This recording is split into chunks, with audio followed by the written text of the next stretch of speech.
One hen, 1 year, 364 eggs out of 365 days. No hormones, no heated barn, no artificial lighting, no supplements from a bag with a barcode on it. Just a chicken on open pasture doing what she was bred to do. This bird handles freezing winters and scorching summers without flinching. She almost never gets sick. She lives up to a decade, and the eggs she produces carry twice the omega-3s and 3 times the vitamin E of anything sitting under fluorescent lights at your grocery store. For a brief moment in history, the whole world knew about this breed. Farmers everywhere were raising her. Families were feeding themselves for almost nothing. Then she vanished. Not because she stopped producing, not because a better bird came along. She disappeared because she worked too well, and that made her a threat to a $500 billion industry.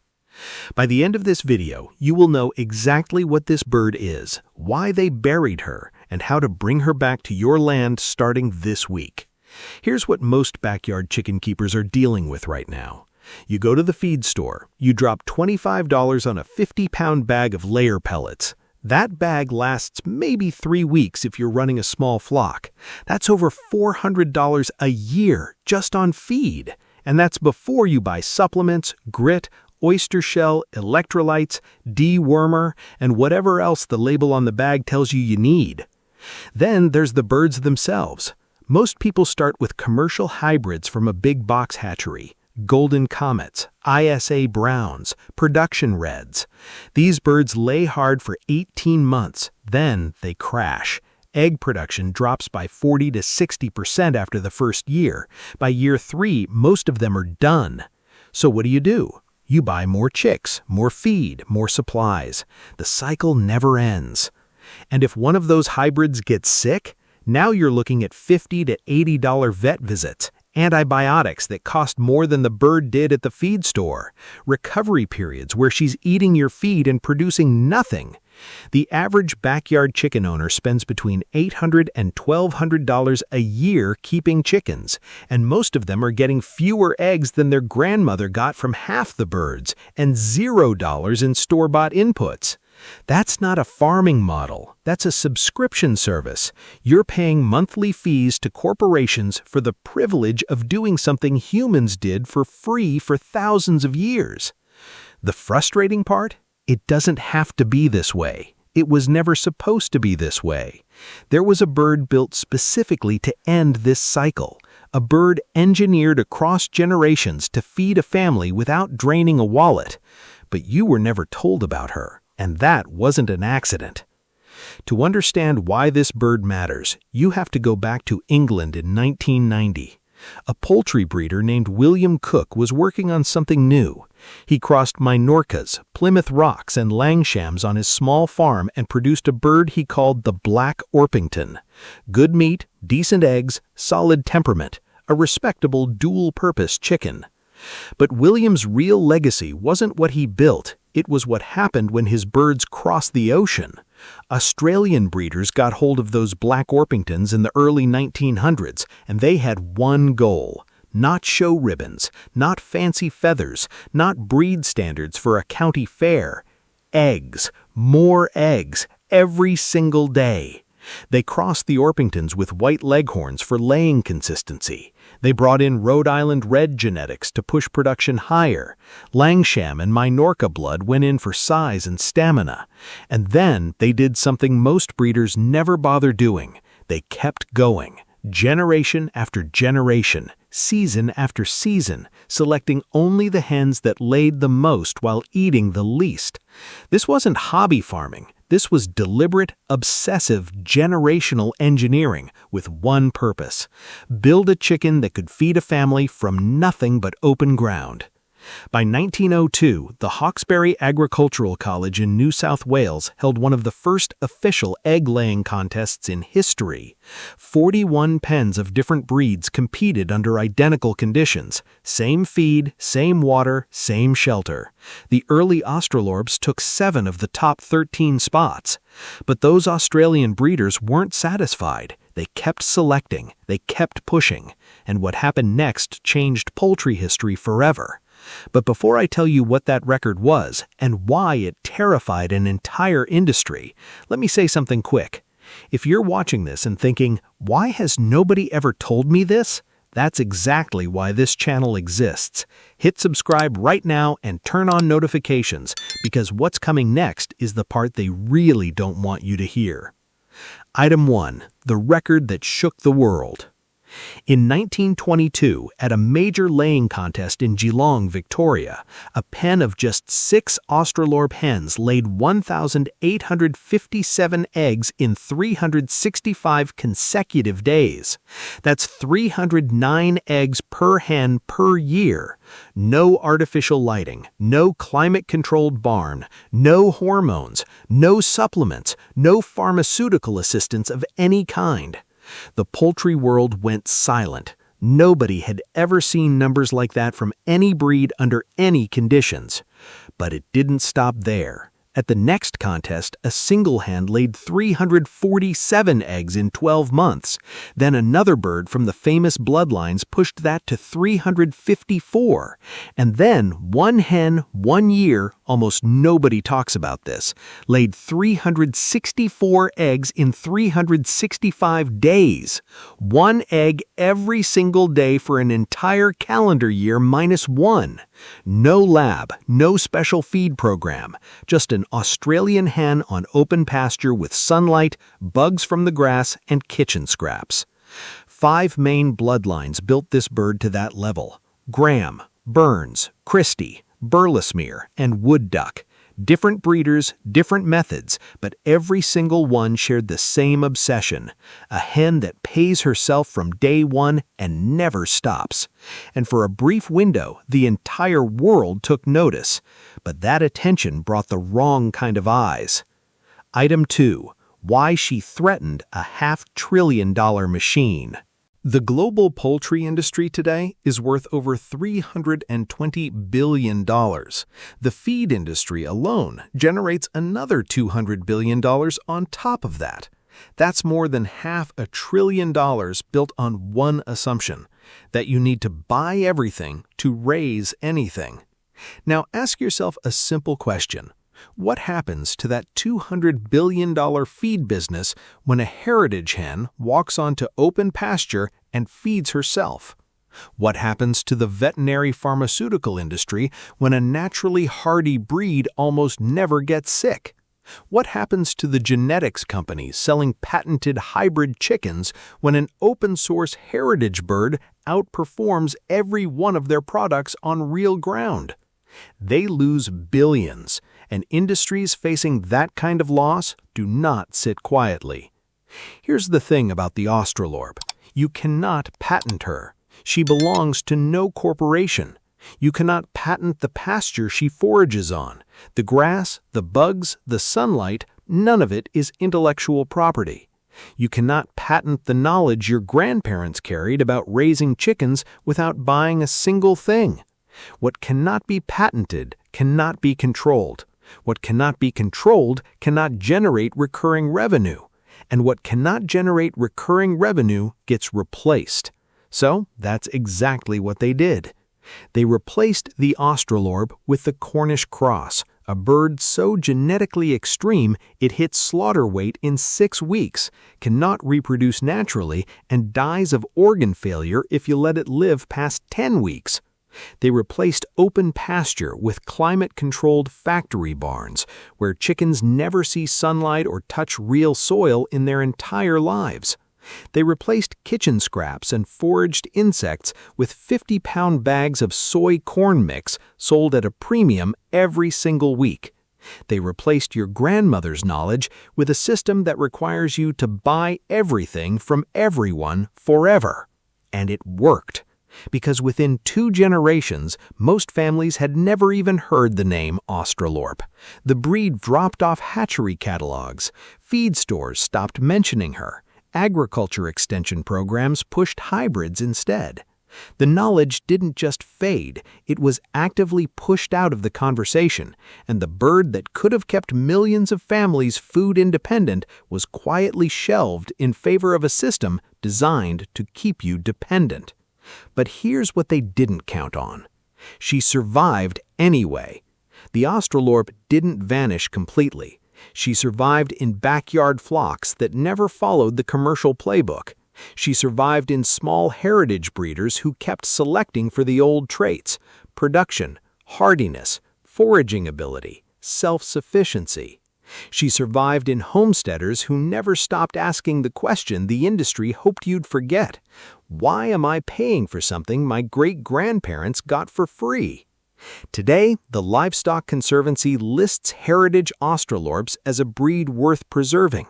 Small breeders across the country are actively rebuilding the original production lines, and the results are proving what those Australian farmers proved 100 years ago. This bird still performs. She still lays 250 to 300 eggs per year on good pasture with minimal inputs. She still handles heat and cold without supplemental heating or cooling. She still raises her own chicks without an incubator. The genetics never failed. The information was just buried, and now it's coming back because people like you are digging it up. Which brings us to the part that actually matters: how to do this yourself. Step 1 is finding a real heritage Australorp. And this is where most people go wrong before they even start. Do not order from a big commercial hatchery. Most large hatcheries breed for appearance, not production. Their Australorps look the part, but they've been crossed and diluted so many times that the laying genetics are a shadow of what they used to be. What you want is a breeder who is actively selecting for production, foraging instinct, and hardiness. Someone who tracks their numbers. Someone who can tell you what their hens actually lay per year, not what the breed standard says they should lay. The Livestock Conservancy maintains breeder directories that are genuinely useful here. Local poultry groups and heritage breed forums are another gold mine. Ask questions. Look for breeders who talk about performance, not plumage. A good heritage Australorp from a production-focused breeder will cost you more up front, but that bird will outproduce any hatchery hybrid across a full lifetime by a wide margin. Give her ground. This is not a barn bird. This is a forager. The Australorp was built to work open ground. Even a small backyard works if she has access to grass, soil, and insects in real sunlight. A quarter-acre of decent pasture can support a flock of 8 to 12 hens with rotational grazing. Even a 500-square-foot run with deep mulch and regular kitchen scrap composting gives her enough to cut your feed bill by 30 to 50%. The key is real ground contact: bare soil for dust bathing, grass and weeds for grazing, decomposing organic matter that attracts insects. This is her grocery store. Let her shop. If you're keeping chickens on bare dirt in a static run with no vegetation, you're paying for 100% of her nutrition out of your own pocket. Give her ground and she starts paying for herself. Here's a starting feed mix that works and costs almost nothing if you're growing even a small garden. 60% cracked corn or wheat for energy. 20% protein from black soldier larvae, sunflower seeds, or dried mealworms. 10% fresh greens from your garden, kitchen scraps, or foraged weeds like dandelion and clover. 10% calcium from crushed oyster shell or dried ground eggshell. That's your entire feed program. No branded bags, no proprietary blends, no subscription to someone else's supply chain. And I'll be honest with you, when you see the color of the yolks from a pasture-raised Australorp eating this way, you will never look at a store-bought egg the same way again. Deep orange, almost red. That color isn't cosmetic. That's nutrition you can see with your bare eyes. But even with the right bird and the right setup, there are mistakes that will cost you everything if you don't see them coming. I want to tell you how I actually learned all of this, because it wasn't from a book. A few years back, I was running a small mixed flock, golden comets, a couple of ISA browns, and some Easter eggers I picked up because I liked the colored shells. I was spending close to $90 a month on feed, buying oyster shell separately, buying grit separately, buying electrolytes in the summer and vitamins in the winter, and every few months something got sick. One hen got bumblefoot, another stopped laying and just sat in the nesting box for weeks. I lost 2 birds in one winter to respiratory issues I still can't explain. I was frustrated. I was spending more money on eggs than I would have spent just buying them at the store, and I started wondering if backyard chickens were even worth it. Then an old-timer at a local swap meet handed me a pair of Black Australorps, heritage stock from a breeder I'd never heard of. He didn't say much, just told me, "Give them ground, stop buying so much, watch what happens." I was skeptical. They looked plain, jet black, nothing flashy, no blue eggs, no feathered feet, just 2 quiet, solid hens. Within 6 weeks, those 2 birds were outproducing my entire flock of 8. They foraged harder than any chicken I'd ever seen. They ate half the feed. They never got sick, not once. Not that winter, not the next summer, not in 3 full years. By the end of that first year, I had cut my feed bill by more than 60%. My egg count went up, my vet costs dropped to 0, and those 2 plain black hens became the foundation of everything I raise today. That old-timer didn't give me chickens. He gave me a way out of the system I didn't even realize I was trapped in. Now let me save you from the mistakes that trip up almost everyone who tries this. Mistake number 1, buying from the wrong source. This is the big one. You order Australorps from a commercial hatchery, you get a bird that looks like an Australorp but lays like a mediocre hybrid. Those hatcheries breed for volume and appearance. They are not selecting for production genetics that made this breed legendary. You will be disappointed, and you will blame the breed instead of the source. Find a heritage breeder who tracks laying numbers. That one decision changes everything. Mistake number 2, keeping them locked in a small, static run. The Australorp was engineered to forage. If you lock her in a 4x8 coop with no ground access, you are paying for 100% of her feed and getting maybe 60% of her potential production. She needs soil, she needs bugs, she needs grass and sunlight, and room to work. Even a modest backyard with rotational access to fresh ground makes a massive difference. You don't need acreage, you need intention. Mistake number 3, overcomplicating the feed. People hear heritage breed and think they need some special diet. You don't. Cracked grain, protein scraps, garden greens, and calcium. That's it. Stop buying 5 different supplements. Stop adding apple cider vinegar to everything. Stop treating a simple, hardy bird like she's fragile. She's not. She was built to thrive on what the land provides. Trust the genetics and get out of her way. Mistake number 4, giving up after 1 generation. Your first Australorps might lay 250 eggs per year. That's great, but the real power is in selective breeding. Keep the best layers. Hatch from your strongest hens. Within 3 to 4 generations, you're pushing 280, 290, 300 eggs from birds you raised yourself for free. The old Australian breeders didn't build a record-breaking bird in 1 season. They built her across decades. Your flock is a long game. Play it like one. Now zoom out and picture what this looks like 3 to 5 years from now. You have a self-sustaining flock of heritage Australorps on your land. They forage most of their own food. Your feed bill is a fraction of what it used to be. You're collecting 250 to 300 eggs per hen per year from birds that almost never get sick. You're not buying chicks anymore because your hens raise their own.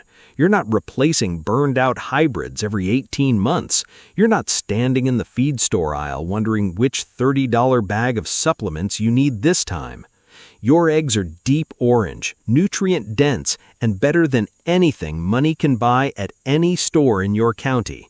Your neighbors notice, your family notices, the people you share them with never go back to store-bought. You didn't just build a flock, you built a food system, one that feeds your family without asking permission from a supply chain, a corporation, or a feed company. That's not a hobby, that's independence, real, tangible, eggs in your hand every morning independence. And it all started with one breed that somebody hoped you wouldn't find out about. Here's what I want to know from you. Drop a comment right now and tell me this. Are you already raising Australorps? And if you are, what has been your experience? If you're not, what's been holding you back? I read every single comment and I want to hear your story.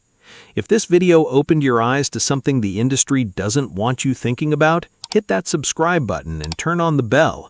We put out content like this every single week. Heritage breeds, forgotten methods, real numbers. No fluff, no corporate sponsors telling us what to say.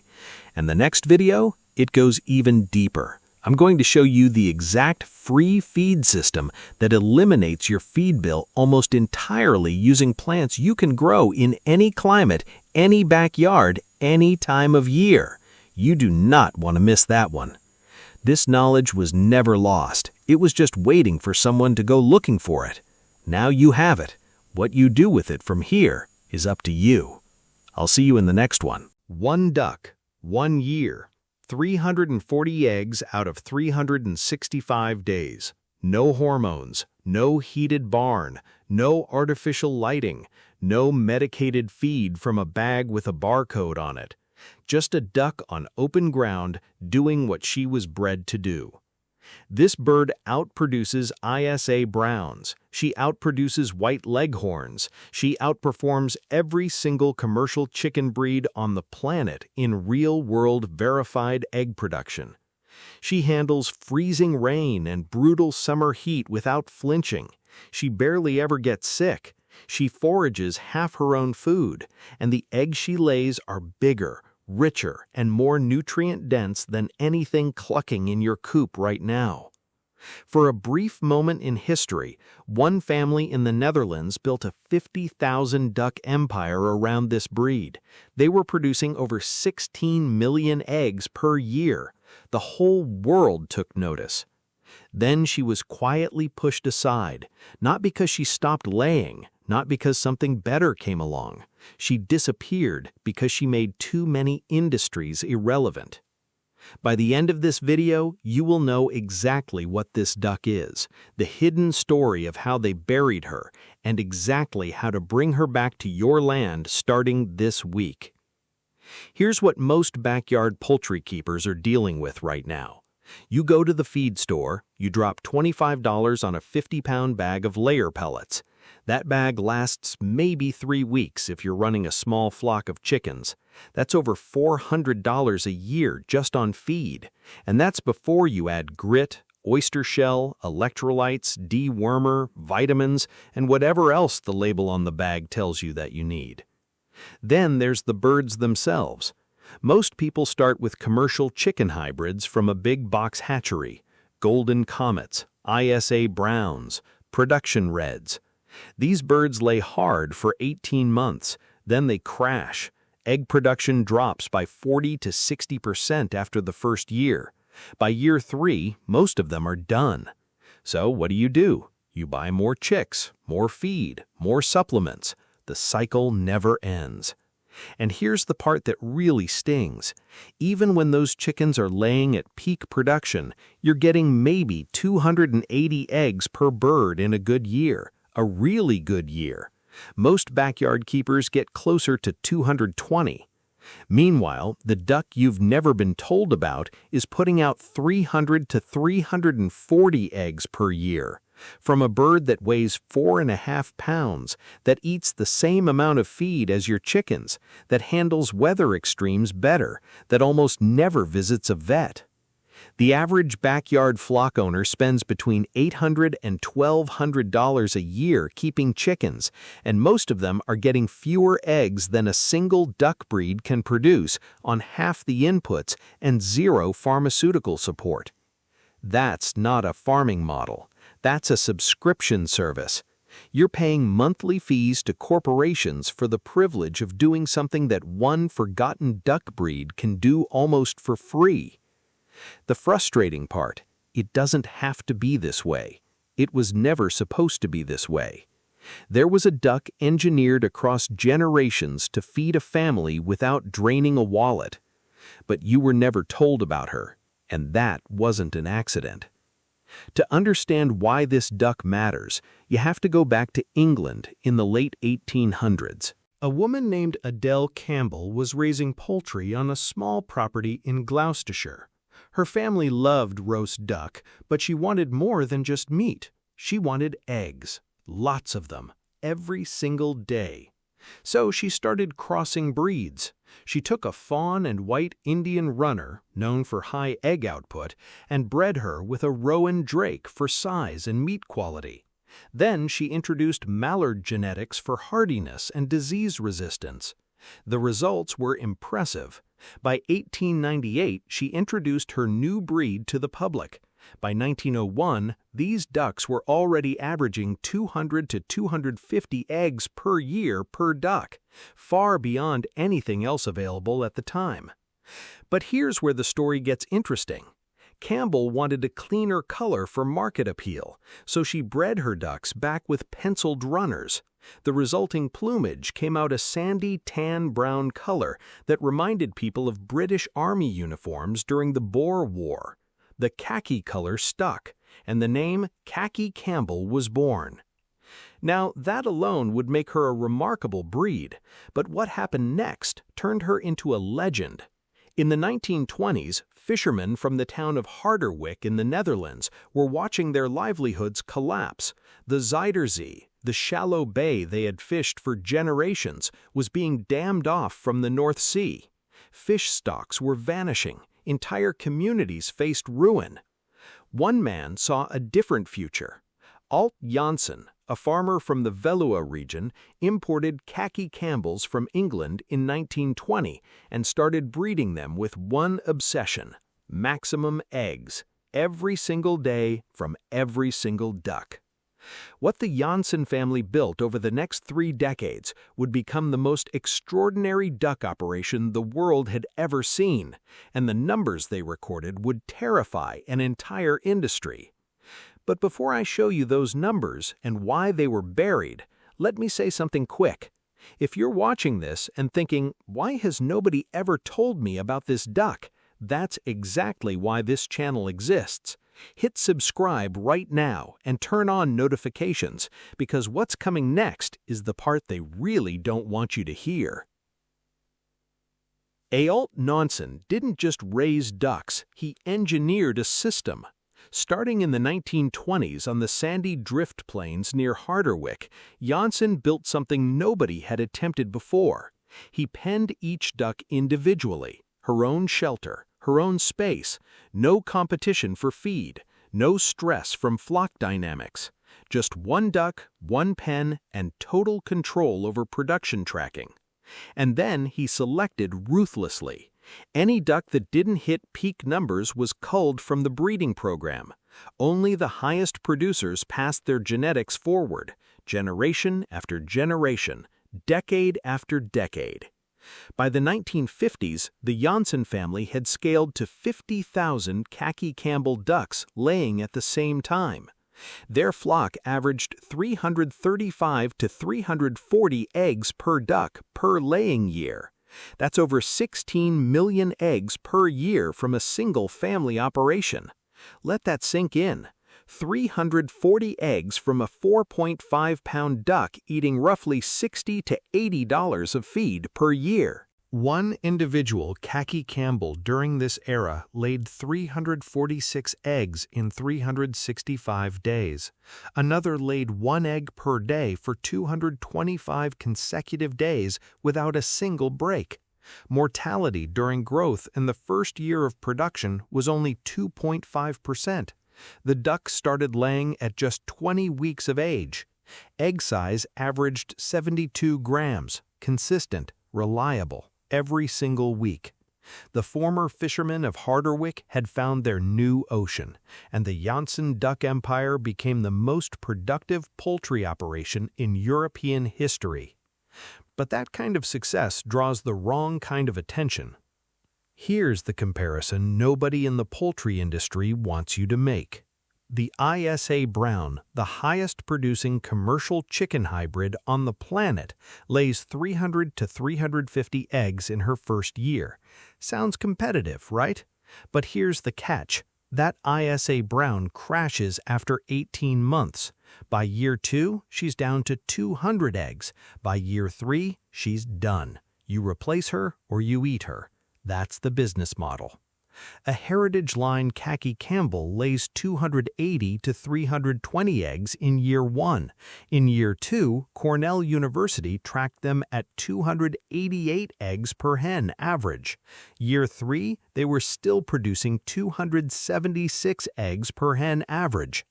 That's a 3-year average of 295 eggs per year from a duck that weighs the same as a production chicken, eats the same amount of feed, and doesn't burn out after 1 season. Over a 3-year lifespan, one Khaki Campbell produces roughly 885 eggs. One ISA Brown produces maybe 650 before she's spent. That's 235 more eggs per bird from an animal that costs less to maintain and almost never gets sick. And the eggs themselves? Duck eggs sell for $7 to $12 per dozen at farmers markets. Chicken eggs bring $4 to $6. You're getting more eggs and higher revenue per egg from a bird the industry pretends doesn't exist. But the advantages go way beyond just egg count, and the next one surprised me the most. Weatherproof, disease-proof, nearly indestructible. This is where the Khaki Campbell separates from everything else in your barnyard. Chickens are fragile. You know this. One cold snap and half your flock stops laying. A heat wave hits and you're carrying limp birds out of the coop. Respiratory infections spread through a chicken flock like wildfire. Bumblefoot, Marex, coccidiosis. The vet bills pile up fast. Khaki Campbells handle stress like no other poultry breed I've ever seen. Predator pressure, weather swings, flock disruptions, conditions that crash chicken production by 30 to 50% barely register with these ducks. With 14 to 16 hours of supplemental light in winter, Khaki Campbells drop only 15 to 20% in production. Most chicken breeds drop 50% or more. That means your ducks are still laying 4 to 5 eggs per week in December when your chickens are down to 1 or 2. Their temperament is calm and steady. They don't panic easily. They don't feather pick. They don't cannibalize under stress like overcrowded chickens will. And I'll be honest with you, in 3 years of running Khaki Campbells alongside chickens, I've spent exactly $0 on duck veterinary care. 0. My chicken vet bills in that same period, over $300. That kind of resilience isn't luck. It's 120 years of selection pressure for one thing, a duck that produces no matter what. Item 4. The feed efficiency secret. This is the number that changes the entire math of your homestead. A Khaki Campbell weighs 4 to 4.5 pounds. That's the same as a production Indian runner. It's lighter than most laying chickens. And that body weight is the key to everything. Feed costs run roughly $60 to $80 per duck per year, depending on your region and feed prices. At 290 eggs per year, that's 24 dozen eggs from one bird. Now do the math. Duck eggs sell for $8 per dozen conservatively at any farmer's market. That's $192 in revenue per duck per year from eggs, just from eggs, not counting breeding stock sales. Compare that to a laying chicken. She produces maybe 250 eggs at $5 per dozen. That's $104 in revenue on similar feed costs. Your profit margin is nearly cut in half. Scale that across a flock of just 12 ducks. You're looking at $1,344 to $1,584 in net egg income per year from birds that practically manage themselves. And here's what nobody tells you. Khaki Campbells are active foragers. They work pasture hard. On even modest ground access, they'll source 30 to 50% of their own nutrition from bugs, slugs, grass, and weed seeds. That $70 feed bill drops even further. But you need the right bird from the right source, and this is where most people destroy their results before they even start.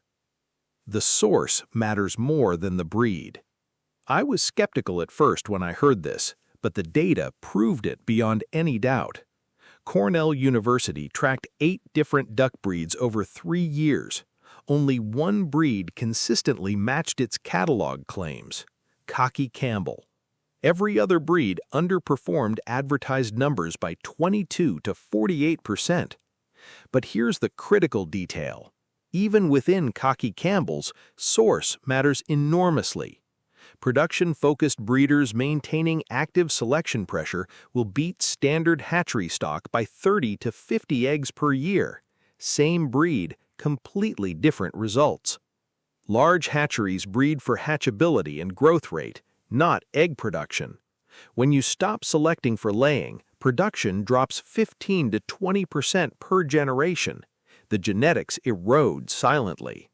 So what do you look for? A breeder who tracks flock production averages, actual egg counts, not show wins, not plumage color, not breed standard conformity, numbers. Ask any breeder one simple question. What is your flock's average annual egg count per duck? If they can't give you a real number, they're not tracking production. Walk away. The Livestock Conservancy maintains breeder directories. Heritage duck forums and breed associations are gold mines. The Courtlang family in England, who inherited the original Jansen bloodlines, still breeds production Khaki Campbells to this day. A good heritage bird from a production breeder costs more up front, but she will outproduce any hatchery duck across a full lifetime by hundreds of eggs. That upfront cost pays for itself in the first season. The setup that maximizes production. You don't need a pond. Let me say that again. You do not need a pond. This is the #1 myth that keeps people from raising ducks. Khaki Campbells maintain full production in confinement if needed. You don't need acreage. You don't need a lake. You need ground access and clean water deep enough for them to submerge their heads. A $15 rubber tub works perfectly. A quarter-acre of decent pasture supports 12 to 15 ducks with rotational grazing. Even a modest backyard run with deep mulch and kitchen scrap composting gives them enough forage to slash your feed bill by a third. The key is real ground contact, soil for pest foraging, grass and weeds for grazing, decomposing organic matter that attracts insects, slugs, and worms. This is her grocery store. Let her shop. Housing is simple. A basic 3-sided shelter with dry bedding and ventilation. Ducks don't roost like chickens. They sleep on the ground. Your coop design just got a lot cheaper and a lot simpler. One thing they do need: 14 to 16 hours of total light during winter months if you want year-round production. A single low-watt bulb on a timer handles this. Cost is negligible. Return is 4 to 5 eggs per week in the dead of winter, when every chicken keeper you know is getting nothing. And speaking of what nobody else is getting, subscribe now, because the next item on this list explains why the entire commercial industry wanted this duck gone. The global poultry industry is worth over $320 billion. The commercial feed industry generates another $200 billion on top of that. That's more than $500 billion built on one assumption: that you need to buy everything to raise anything. Now ask yourself one question. What happens to that feed empire when a 4.5-pound duck walks onto open ground, forages half her own food, and lays 340 eggs a year without pharmaceuticals, supplements, or climate-controlled housing? What happens to the veterinary pharmaceutical companies when this breed almost never gets sick? What happens to the genetics corporations selling patented hybrid chickens that burn out in 18 months when an open-source heritage duck outperforms all of them across a 3-year production window? They lose billions, and industries facing that kind of loss do not sit quietly. So the Khaki Campbell was quietly replaced, pushed off hatchery catalogs, left out of agriculture extension recommendations. Factory farming pushed Pekin ducks bred from meat processing at 6 pounds in 7 weeks. Chickens were pushed into climate-controlled barns on proprietary feed blends. The Jansen flock was eventually dispersed. The 50,000 duck empire that proved what was possible was broken apart. The knowledge didn't just fade, it was actively edged out of the conversation. But here's what they didn't count on. The duck survived. Heritage breeders kept her alive, and people like you are finding her again because you're asking the one question the industry hoped you'd forget. Why am I paying for something a single duck breed can do almost for free? I want to tell you how I actually learned all of this, because it wasn't from a book. A couple of years back, I was running a mixed flock of chickens, some Isa Browns, a few Easter eggers, and a handful of golden comets I picked up because the feed store guy told me they were the best layers money can buy. I was spending close to $90 a month on feed, buying oyster shells separately, buying grit separately, adding apple cider vinegar to the water because someone on YouTube told me it would boost production. Every few months, something got sick. One hen got bumblefoot, another went broody for 6 weeks straight. I lost 2 birds to respiratory issues and 1 cold snap. I was frustrated. I was spending more money producing eggs than I would have spent buying them at the grocery store, and I started wondering if backyard poultry was even worth it. Then a guy at a local poultry swap handed me 4 Khaki Campbells, ducklings. Heritage stock from a breeder who tracked production numbers religiously. He didn't oversell them, just said, give them ground, keep it simple, and count your eggs in 6 months. I was skeptical. I'd never raised ducks. I figured they'd need a pond I didn't have. I figured they'd be loud, messy, and complicated. Within 5 months, those 4 ducks were outproducing my entire flock of 10 chickens. They foraged harder than any bird I'd ever owned. They ate less purchased feed. They never got sick, not once, not that winter, not the following summer, not in 2 full years. By the end of that first year, my feed bill had dropped by over 50%. My egg count went up, my vet costs dropped to 0, and those 4 plain khaki-colored ducks became the foundation of everything I raise today. That old-timer at the swap meet didn't give me ducks. He gave me a way out of a system I didn't even realize I was trapped in. Now let me save you from the mistakes that trip up almost everyone who tries this. Mistake number 1, buying from the wrong source. This is the big one. You order Khaki Campbells from a commercial hatchery, you get a bird that looks right but lays like a mediocre hybrid. Large hatcheries breed for hatchability and appearance. They are not maintaining the selection pressure that made this breed legendary. You'll get 180 eggs and blame the breed instead of the source. Find a heritage breeder who tracks flock averages. That one decision changes everything.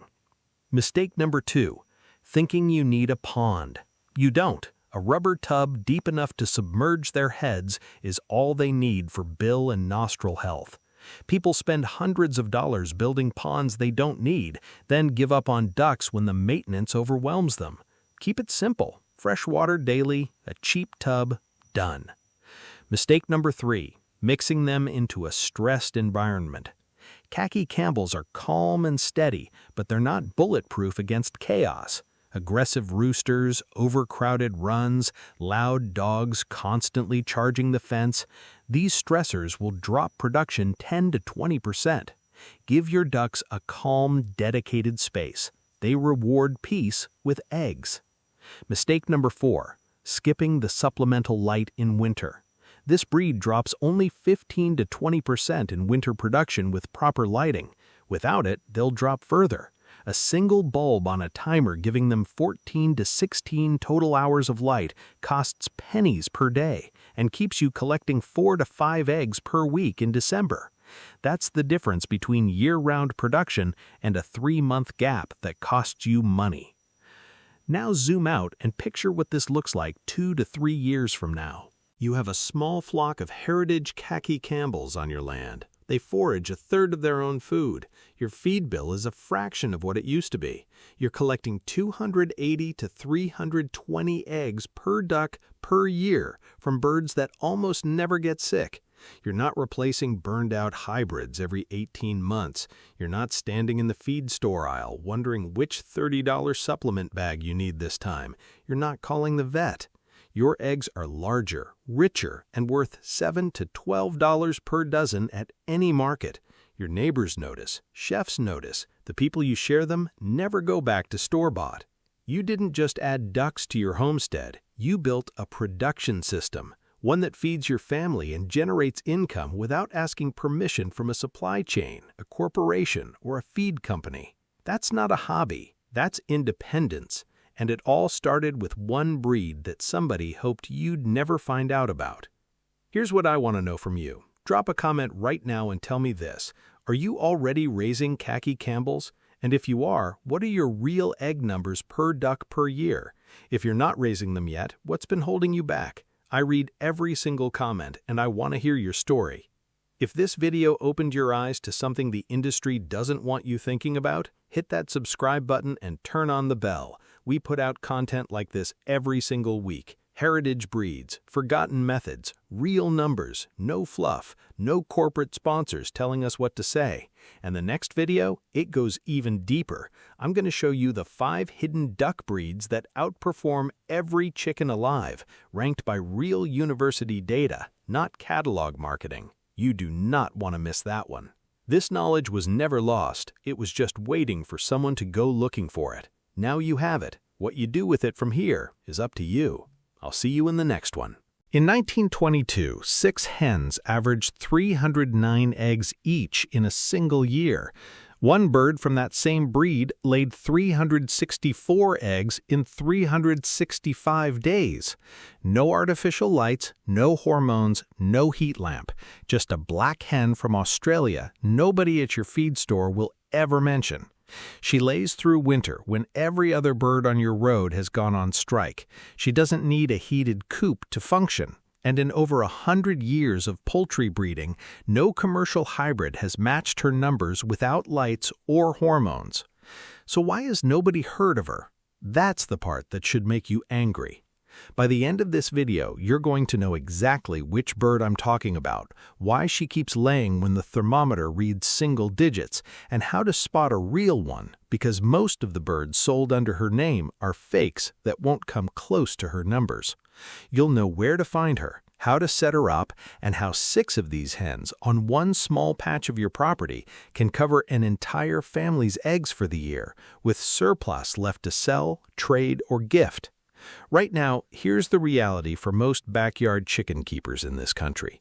You bought hybrid layers from a feed store. They laid like crazy for 18 months, then they crashed. Production dropped off a cliff, the birds started dying early, and you walked right back into the same store to buy more. That's not a flock, that's a subscription. Then winter hit. Daylight dropped, your hens stopped laying, and grocery eggs spiked to $7, $8, sometimes $10 a dozen.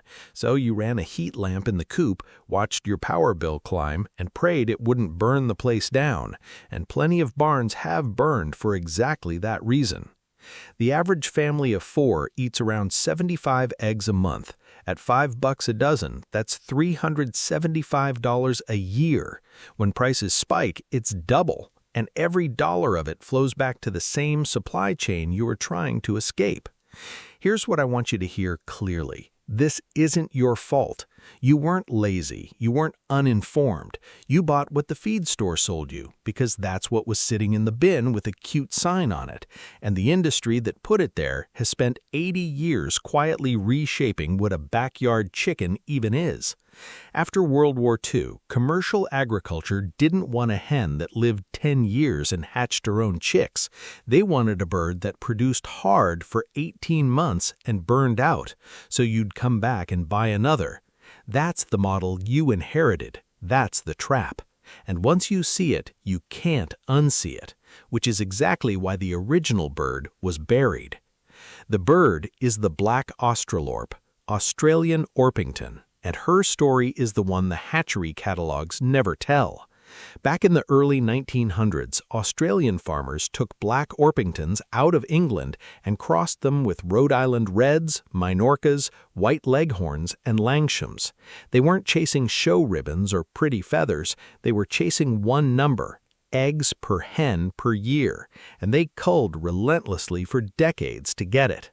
In 1922, at an Australian agricultural testing station, 6 of their hens averaged 309 eggs apiece in a single year. One bird hit 364. Then the industrial model rolled in after the war, and the Australorp didn't fit. She lived too long. She raised her own chicks. She didn't need a heated barn. So the industry quietly walked past her, and an entire generation of homesteaders forgot she existed.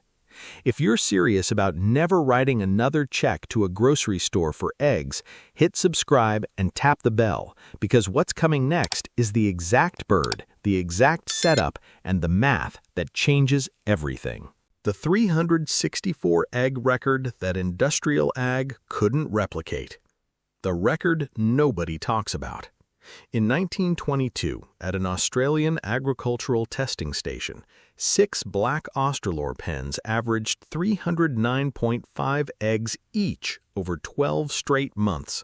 One hen from that same breeding program went on to lay 364 eggs in 365 days. Read that again. She took 1 day off in a year. And here's the part that should stop you in your tracks. In over a century of poultry breeding since, with all the genetic engineering, all the light manipulation, all the proprietary hybrids the industry has poured billions into, no naturally raised heritage breed has matched those numbers without artificial lighting programs or hormonal shortcuts. That record was set by a working bird on a working farm, eating what was in front of her. A healthy Australorp hen today, in a decent setup, lays between 250 and 300 eggs a year. 6 hens, that's 1,500 to 1,800 eggs annually. 150 eggs a month. The average family of 4 eats 75. You do the math, and there's a second family's worth of eggs sitting in your coop every month with nowhere to go but the neighbors. But none of those numbers happen if you bring home the wrong bird, and the wrong bird is what most people get sold. Item 2. Why she lays through winter when nothing else will. The winter biology. Why she doesn't need a heat lamp. The reason she keeps laying when your neighbor's flock has gone silent. Look at her. A real Black Australorp is a tank. Hens run 6 to 8 pounds, roosters 8 to 10, with a deep, broad chest and a round, heavy body. That mass alone is a furnace. She's generating her own heat the way a wood stove holds coals overnight, slow, steady, and from the inside. Then look at the feathering. Jet black, tight, and dense. In the sun, it shimmers beetle green and purple. That sheen isn't paint, it's the structure of the feather itself, and it traps a layer of warm air against her skin like a down jacket somebody actually designed properly. Her single comb is medium-sized, not the floppy red sail you see on a leghorn, which means less surface area to lose heat from and less to frostbite off in January. Add in temperament. She doesn't panic. She doesn't burn calories crashing into walls every time you open the coop door. A calm bird is a thermally efficient bird, and 100 years of Australian farmers selecting for hens that survived hard real-world conditions baked in disease resistance and cold hardiness that modern hybrids simply don't carry. No heat lamp, no barn fire risk.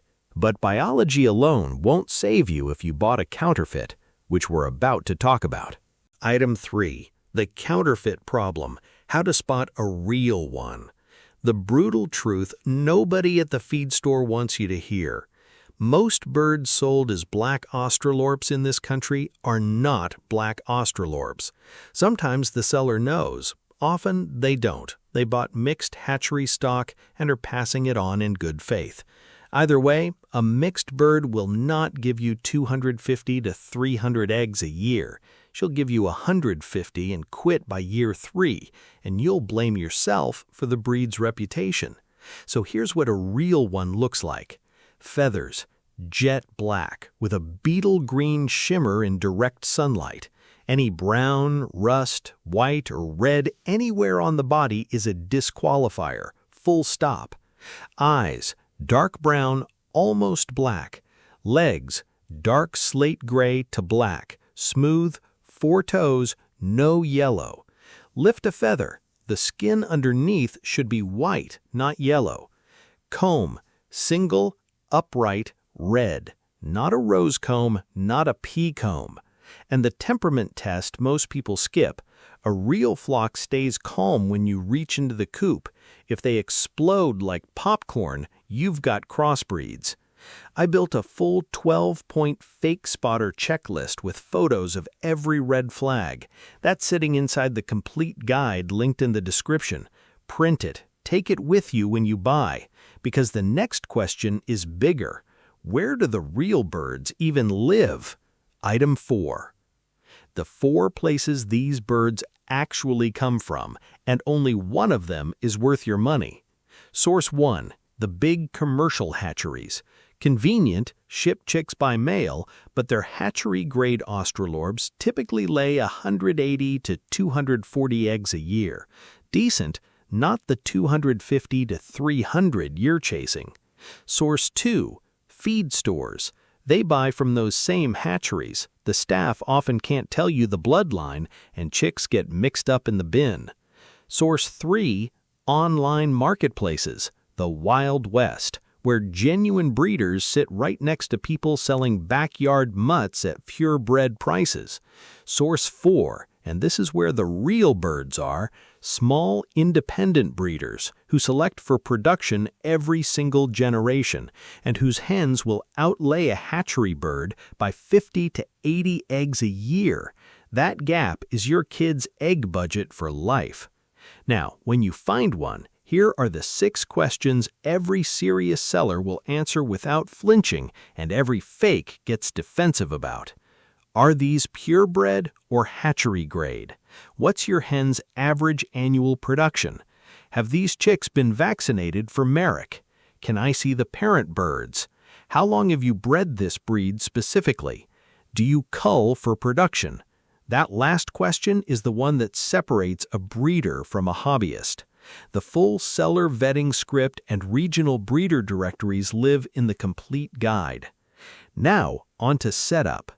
Item 5. The 4-lever winter production stack. 4 levers. Pull all 4, your hens lay through winter. Pull 3, you get a slowdown. Pull 2, you get the same disappointment everyone else gets. Lever 1. Light. A laying hen needs 14 to 16 hours of light a day, not heat, light. Her brain reads day length and triggers the laying cycle. In December, when you're getting 9 hours of daylight, a 25 to 40 watt LED on a timer that flicks on before sunrise will add 60 to 100 eggs per hen per year.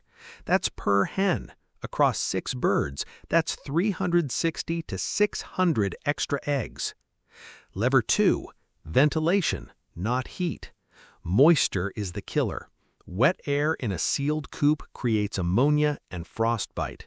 You want vents up high near the roofline, covered with hardware cloth, open year-round. Fresh air at the top, no draft at roost level. The Australorp handles cold. She does not handle damp.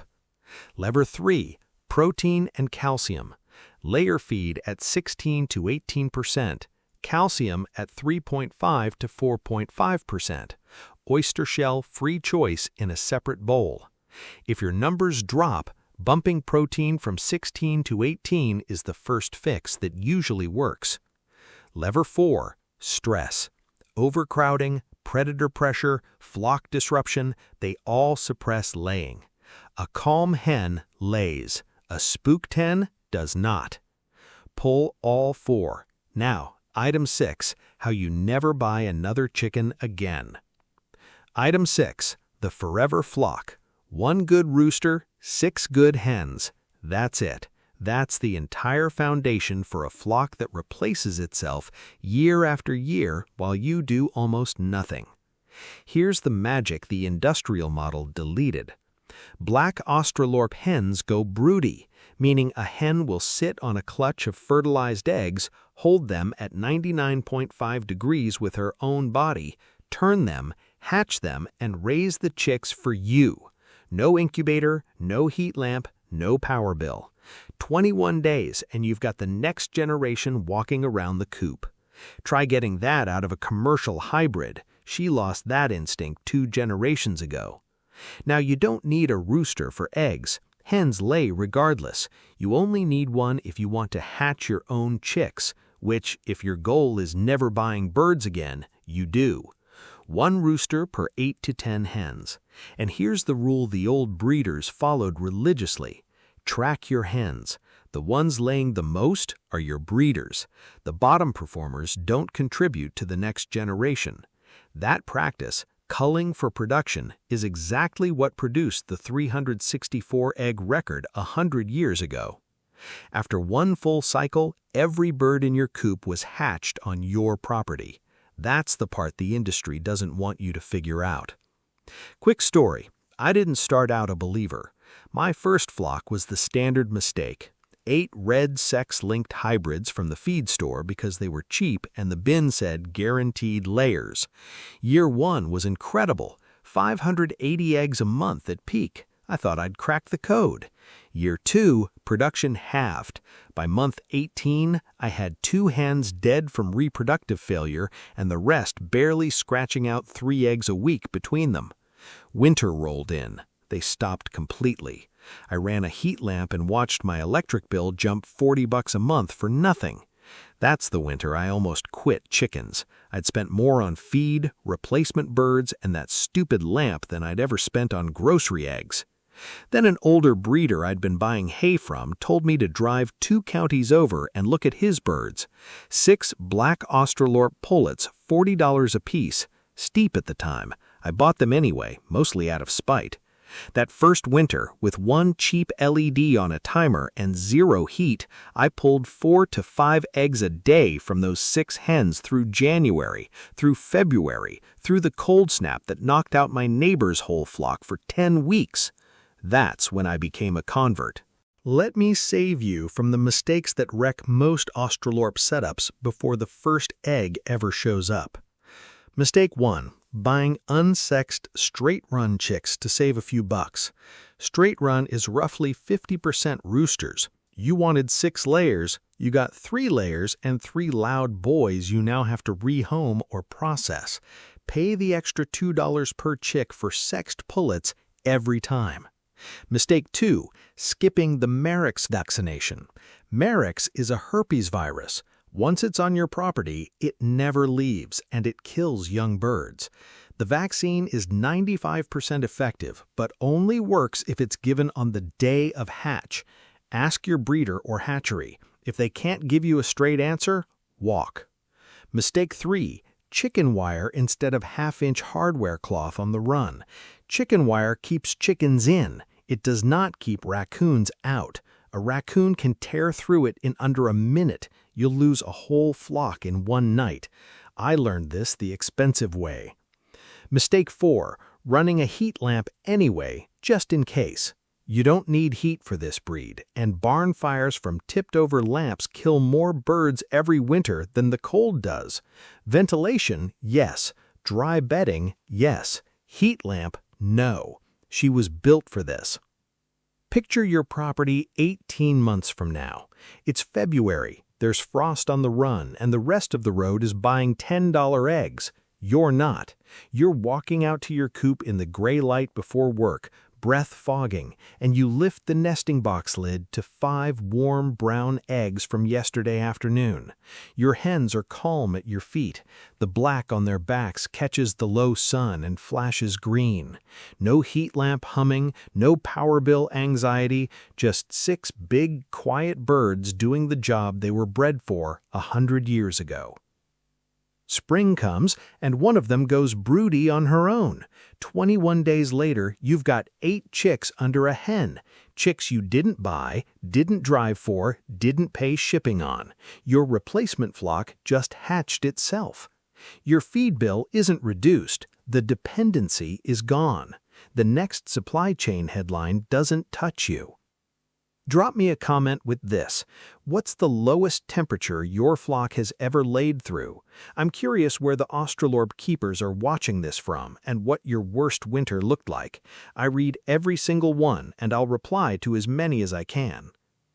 If you want the execution layer under everything I just walked through, the 12-point fake spotter checklist, the full seller question script, the regional breeder directories, the feeding and incubation cheat sheet, it's all in the complete Black Australorp guide. $10, link in the description. One decision. Next video, I'm breaking down the one supplemental light protocol that adds 60 to 100 winter eggs per hen, wattage, timer schedule, and the mistake that burns birds out by spring. You won't want to miss it.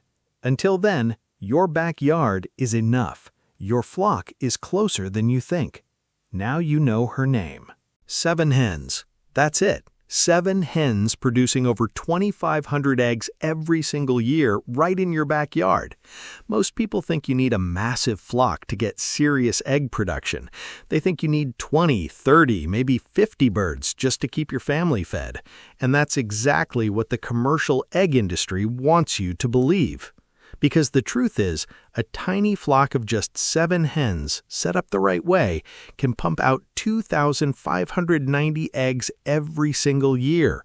That's over 215 dozen eggs, enough to feed your family, share with your neighbors, and still have extras to sell at the road stand. But here's the catch. It's not about the chickens. It's about the setup, the breeds you pick, the way you feed them, the coop design, the lighting, the small forgotten details that turn an average backyard flock into an egg production machine. And today, I'm going to show you the exact setup, step by step, so you can do this yourself starting this week. Let's talk about what's really happening in most backyard chicken setups right now. You went out and bought a mixed flock from the feed store. Maybe some buff Orpingtons, a couple of barred rocks, a random Easter egger because the kids liked the colored eggs. You built a cute coop off a Pinterest plan. You're buying a 50-pound bag of layer feed every few weeks at $22 a pop. And you're getting maybe 3 or 4 eggs a day from 10 or 12 hens. That's not egg production. That's an expensive hobby. When you do the math, those eggs are costing you $4, $5, sometimes $6 a dozen when you factor in feed, bedding, supplements, and the vet visit when one of your hens gets bumblefoot. You could have just bought organic eggs at the grocery store and saved yourself the trouble. And it gets worse. Every winter, your production drops off a cliff. Some months, you're lucky to get an egg a day from your whole flock. You're still feeding all those birds, still cleaning the coop, still hauling water in the freezing cold, but the eggs just stop. Meanwhile, the feed companies keep selling you more supplements, more grit, more oyster shell, more premium layer pellets with fancy labels and higher price tags, and your egg count stays exactly the same. The problem isn't your chickens. The problem is that nobody taught you how to build a setup that's actually designed for maximum production from minimum birds. Because that knowledge doesn't sell more feed, it doesn't sell more chicks, it doesn't sell more supplements. But it works, and it's been working for small farmers for hundreds of years before the feed industry even existed. Here's what most people don't realize. The idea of a small, hyper-productive backyard flock isn't some modern hack from a YouTube channel. This is how families fed themselves for centuries. Go back 150 years and look at any small farmstead in Europe or rural America. They didn't keep 50 chickens. They couldn't afford to. Feed was precious. Space was limited. Every animal on that property had to earn its keep, or it went in the stew pot. So what did they do? They figured out exactly which breeds laid the most. They designed coops that maximized light exposure and airflow. They fed their birds scraps, fermented grains, and foraged greens that cost nothing, and they got incredible production from tiny flocks. A well-managed homestead flock of 6 to 8 hens in the 1800s was expected to produce 250 to 300 eggs per bird per year. That's not a guess. That's documented in old agricultural extension records and farming almanacs from that era. Then commercial agriculture came along and changed everything. Suddenly, the message was bigger flocks, more inputs, more products, buy this feed, buy this supplement, buy more chicks, scale up or you're doing it wrong.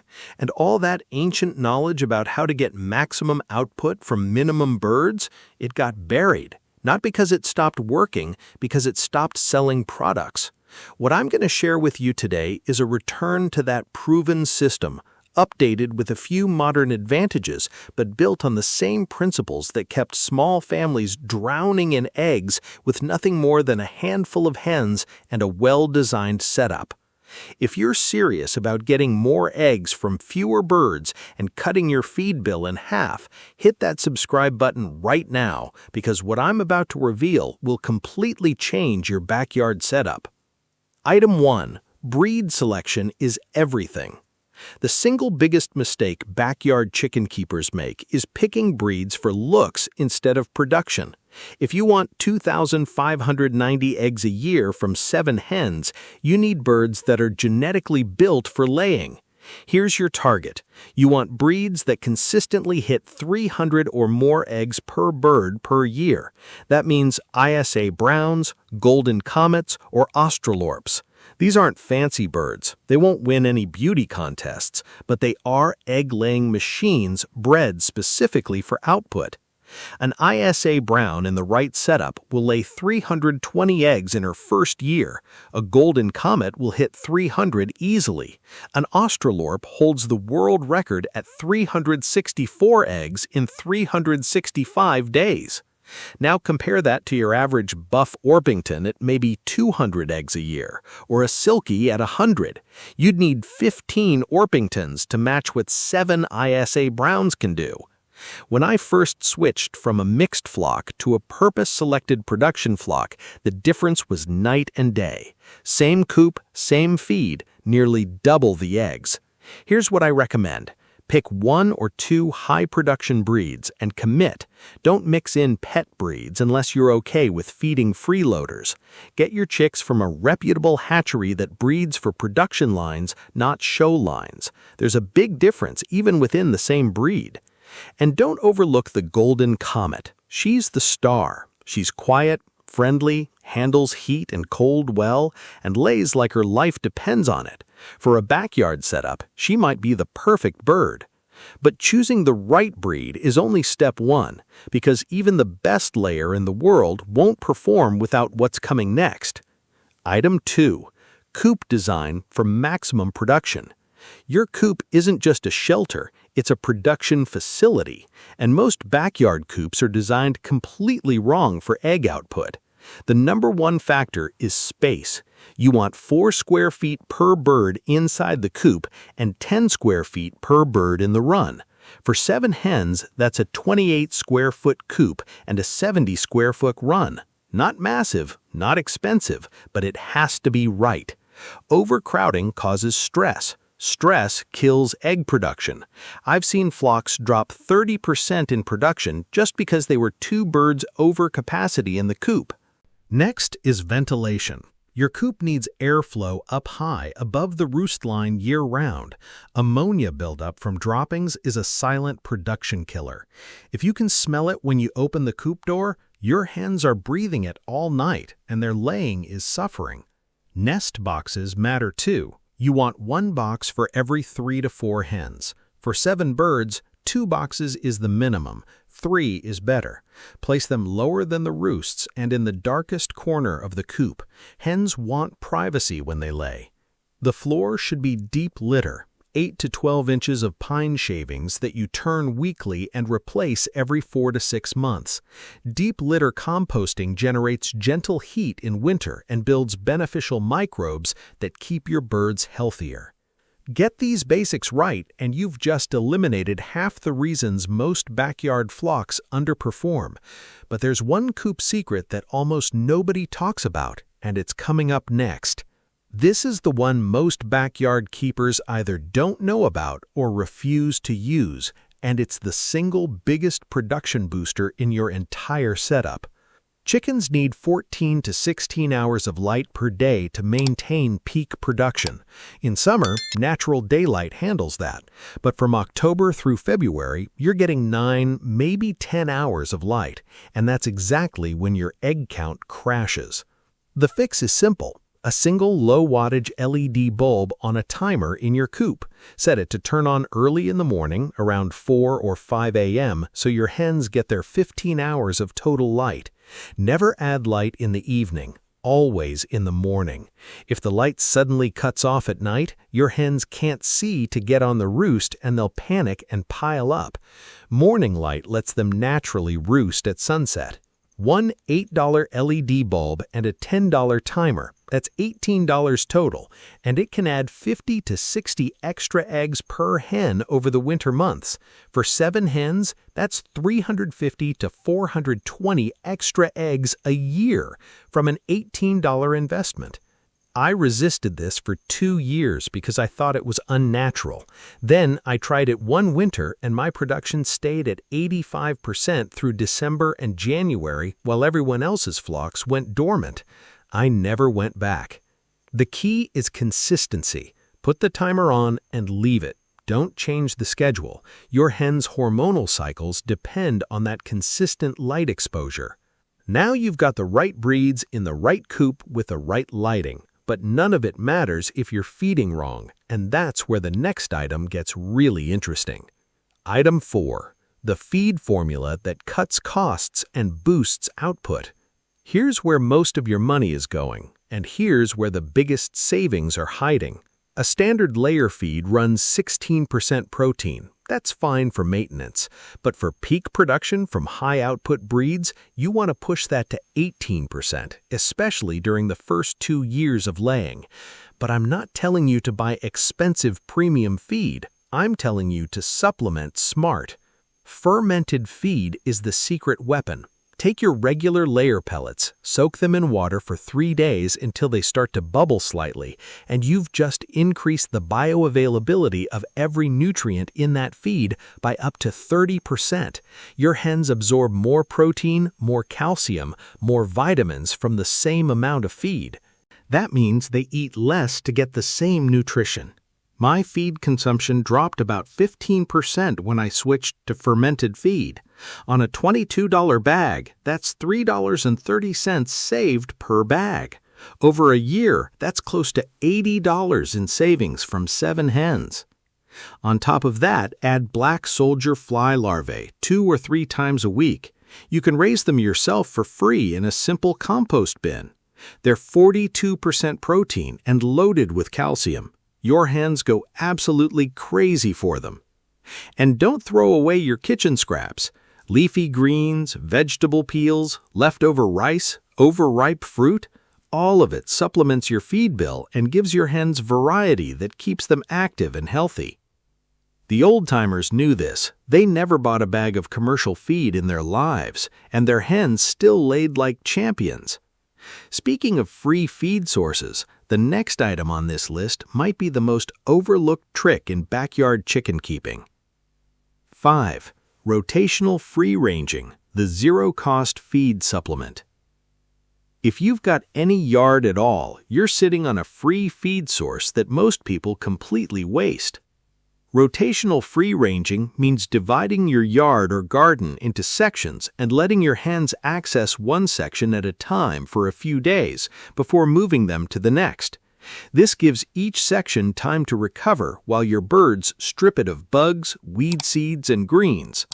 A single free-ranging hen can consume 20 to 30% of her daily nutrition from pasture alone. For 7 hens on a good rotation, that translates to roughly 1 less bag of feed per month. That's $22 saved without doing anything except opening a different gate. The trick is timing. Let them out for 3 to 4 hours in the late afternoon. They'll forage hard, fill up with bugs and greens, and put themselves back in the coop at dusk. Morning free-ranging leads to egg-laying in random spots all over your yard instead of in the nest boxes.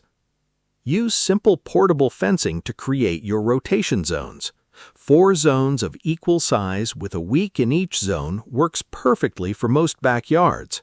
The zones your hens aren't using will regrow and attract new insects, so the buffet resets itself every cycle. This single practice connects your hens to your land in a way that no bag of feed ever can, and it links directly to the next item, which takes that connection even further. 5. Water systems that most people get wrong. This is the silent production killer that almost nobody suspects. A laying hen drinks about a pint of water per day. In summer, that can double. If your water is dirty, warm, or hard to access, your hens will drink less, and a hen that's even slightly dehydrated will drop egg production by 20% or more within days. Switch to horizontal nipple waterers. A simple PVC pipe with poultry nipples costs about $15 to build and keeps the water perfectly clean. Your hens tap the nipple, get fresh water, and nothing contaminates the supply. Mount the nipples at the hen's eye level. Too low and they leak. Too high and your birds won't bother. Eye level is the sweet spot. In winter, add a submersible aquarium heater or a heated base to prevent freezing. A hen that can't drink for even half a day in winter will stop laying for a week. I tracked my egg count before and after switching to nipple waterers and saw a consistent bump of about 5%. That's small on paper, but across 7 hens over a full year, that's roughly 90 extra eggs just from cleaner water. Now you've got breeds, coop, lighting, feed, range, and water dialed in. But there's one final piece that ties this whole system together and makes it truly automatic. Record keeping, the habit that separates producers from hobbyists. I know this one sounds boring, but this is the difference between guessing and knowing. Keep a simple daily log: date, number of eggs collected, any notes on weather, feed changes, or flock behavior. That's it. Takes 30 seconds a day. After 1 month, you'll start seeing patterns. After 3 months, you'll know exactly which variables affect your production. After a year, you'll have a complete picture of your flock's performance, and you'll be able to predict drops before they happen. I use a simple notebook in the coop, nothing fancy, but that notebook told me that my production dipped every time I changed feed brands. It told me that my hens laid 12% more on weeks I added fermented feed. It told me that one specific hen stopped laying 2 weeks before she showed any signs of illness. Without records, you're farming blind. With records, you're farming smart. Track your feed costs per dozen eggs, too. When I optimized my setup using the methods in this video, my cost per dozen dropped from $4.80 to $1.15. That number is in my notebook, and it's the number that proved this system works. Most people will never do this. That's fine, but the ones who do are the ones pulling 2,500 plus eggs from 7 hens while everyone else is complaining about their flock on Facebook. I want to tell you exactly how I got here, because 3 years ago, my setup looked nothing like this. I had 14 hens, mixed breeds, a beautiful coop I spent way too much money building. I was buying the fancy organic feed, the expensive supplements, the whole 9 yards, and I was averaging maybe 5 eggs a day from 14 birds. I was frustrated. I was spending close to $120 a month on feed alone and getting back maybe 150 eggs. When I sat down and did the math, my eggs were costing me over $5 a dozen. I could have bought the premium pastured eggs from the farmer's market and saved money. I almost quit, I'll be honest with you. I was ready to rehome the whole flock and just go back to buying eggs like a normal person. But then I started reading old farming journals, real ones from the early 1900s, and I kept seeing the same thing over and over. Small flocks, purpose-bred layers, simple setups, massive production. These old-timers weren't spending a fortune, they were spending almost nothing, and they were drowning in eggs. So I tried it. I downsized from 14 hens to 7, all golden comets from a production line hatchery. I simplified my coop, I added the lighting timer, I switched to fermented feed and started a black soldier fly bin. I set up rotational ranging in my backyard. The first month, I collected 168 eggs from 7 hens. The second month, 174. By month 6, I was averaging over 210 eggs per month. My feed bill dropped from $120 to $38. My cost per dozen went from over $5 to $1.15. I went from 14 underperforming hens costing me a fortune to 6. The first month, I collected 168 eggs from 7 hens. The second month, 174. By month 6, I was averaging over 210 eggs per month. My feed bill dropped from $120 to $38. My cost per dozen went from over $5 to $1.15. I went from 14 underperforming hens costing me a fortune to 7 birds that outproduced them by nearly double at a third of the cost. And my mornings got simpler. My coop was cleaner. My whole system just worked. That's when I realized the old-timers had it right all along. More birds isn't the answer. The right birds in the right setup is the answer. Before you go out and rebuild your whole setup, let me save you from the mistakes I see people make over and over again. Mistake number 1 is mixing production breeds with pet breeds. If you put 2 ISA Browns in with 5 Silkies and Cochins, you're going to feed all 7 birds at the same rate, but only 2 are actually earning their keep. Commit to production birds, or accept lower numbers. Don't try to have it both ways. Mistake number 2 is adding light at the wrong time. I talked about this earlier, but it's worth repeating because people get it wrong constantly. Never add artificial light in the evening, always in the morning. Evening light cutoff leaves your hens stranded off the roost in total darkness. Morning light lets nature handle bedtime. Mistake number 3 is skipping the fermentation step and just wetting the feed.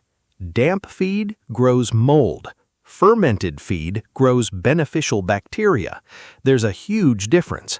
You need a full 48 to 72 hours of soaking with a slight bubble before it's truly fermented.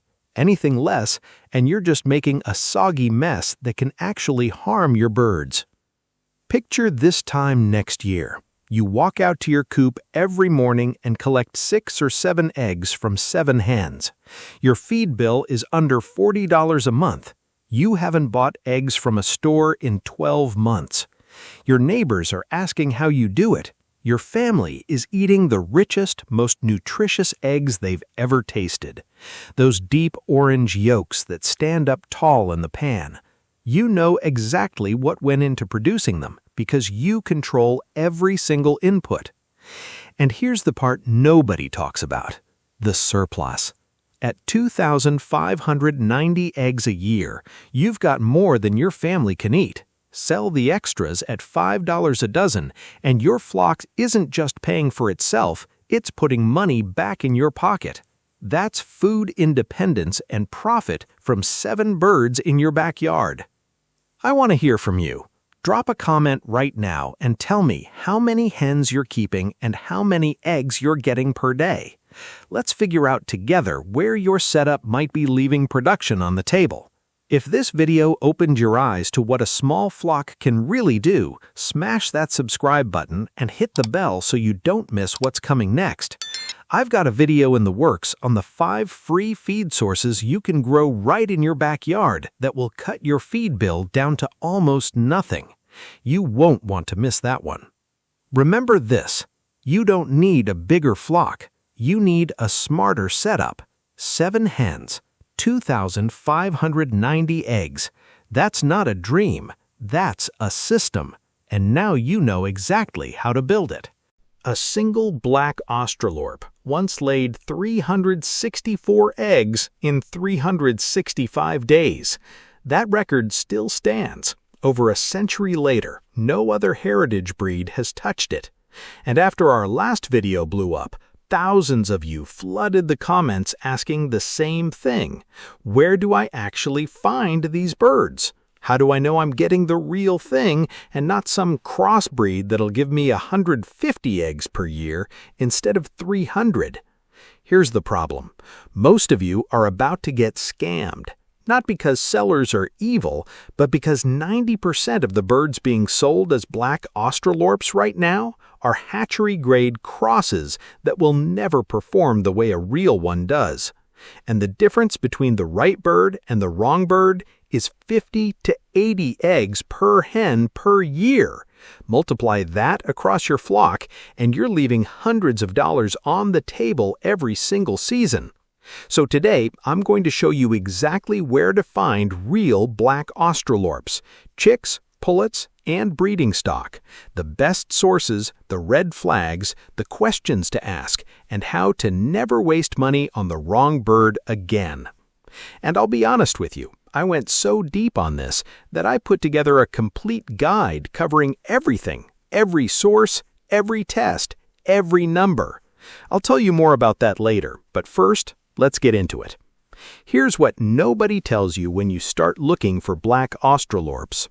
The market is flooded with birds that look close enough to fool you. Black feathers, decent size, the seller calls them Australorps, you hand over your money, bring them home, and wait. Then reality hits. Instead of 250 to 300 eggs per year, you're getting 150, maybe 180 on a good year. The shells are thin. The birds are flighty and nervous. One gets sick in the first month, and you're standing in your coop wondering what went wrong. What went wrong is you bought the wrong bird. And it's not just a production problem, it's a money problem.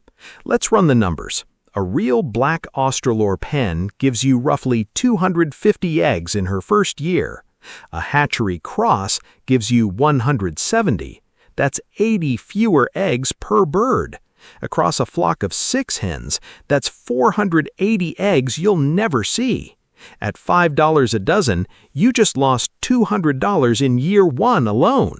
Over 3 years, that gap widens to over $500. And it gets worse. Those crosses don't go broody reliably, so you can't hatch your own replacements. You're stuck buying new birds every 18 months when they burn out. Another $150 to $250 every cycle. The commercial poultry industry designed it this way. They want you dependent. They want you coming back. Meanwhile, the real Black Australorp, the bird that Australian farmers spent decades perfecting, lays for 3 to 5 years, goes broody, hatches her own chicks, feeds herself on pasture, and builds you a flock that replaces itself forever. But only if you find the real one. And that's exactly where most people fail. They don't know what to look for. They don't know the right questions to ask. And they don't know which sources actually sell verified, purebred, production-quality birds. That's what this video is going to fix. This breed didn't come out of nowhere. Back in the early 1900s, Australian farmers had a problem. They needed a chicken that could handle harsh conditions, lay consistently without burning out, and survive on what the land provided. They weren't running climate-controlled barns with synthetic feed programs. They needed a bird that worked. So they did something brilliant. They took Black Orpingtons from England, big, hardy, calm birds, and crossed them with Rhode Island Reds, Minorcas, white leghorns, and Langshams. Then they selected ruthlessly. Generation after generation, the birds that laid the most eggs and stayed the healthiest were the only ones allowed to breed. The rest were culled. That process took decades, and it produced a bird so productive that in 1922, a team of 6 hens averaged 309 eggs per bird in a single year at an official Australian testing station. No hormones, no artificial lighting programs, no commercial feed additives. Just genetics built through disciplined selection on real working farms. That's the bird you're looking for. Not a watered-down hatchery version, not a pretty show bird that's been bred for feather color instead of egg count.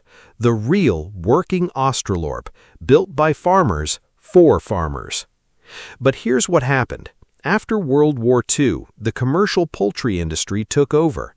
They replaced heritage breeds with hybrid sex lynx and white leghorns, birds engineered to produce hard for 18 months and then collapse.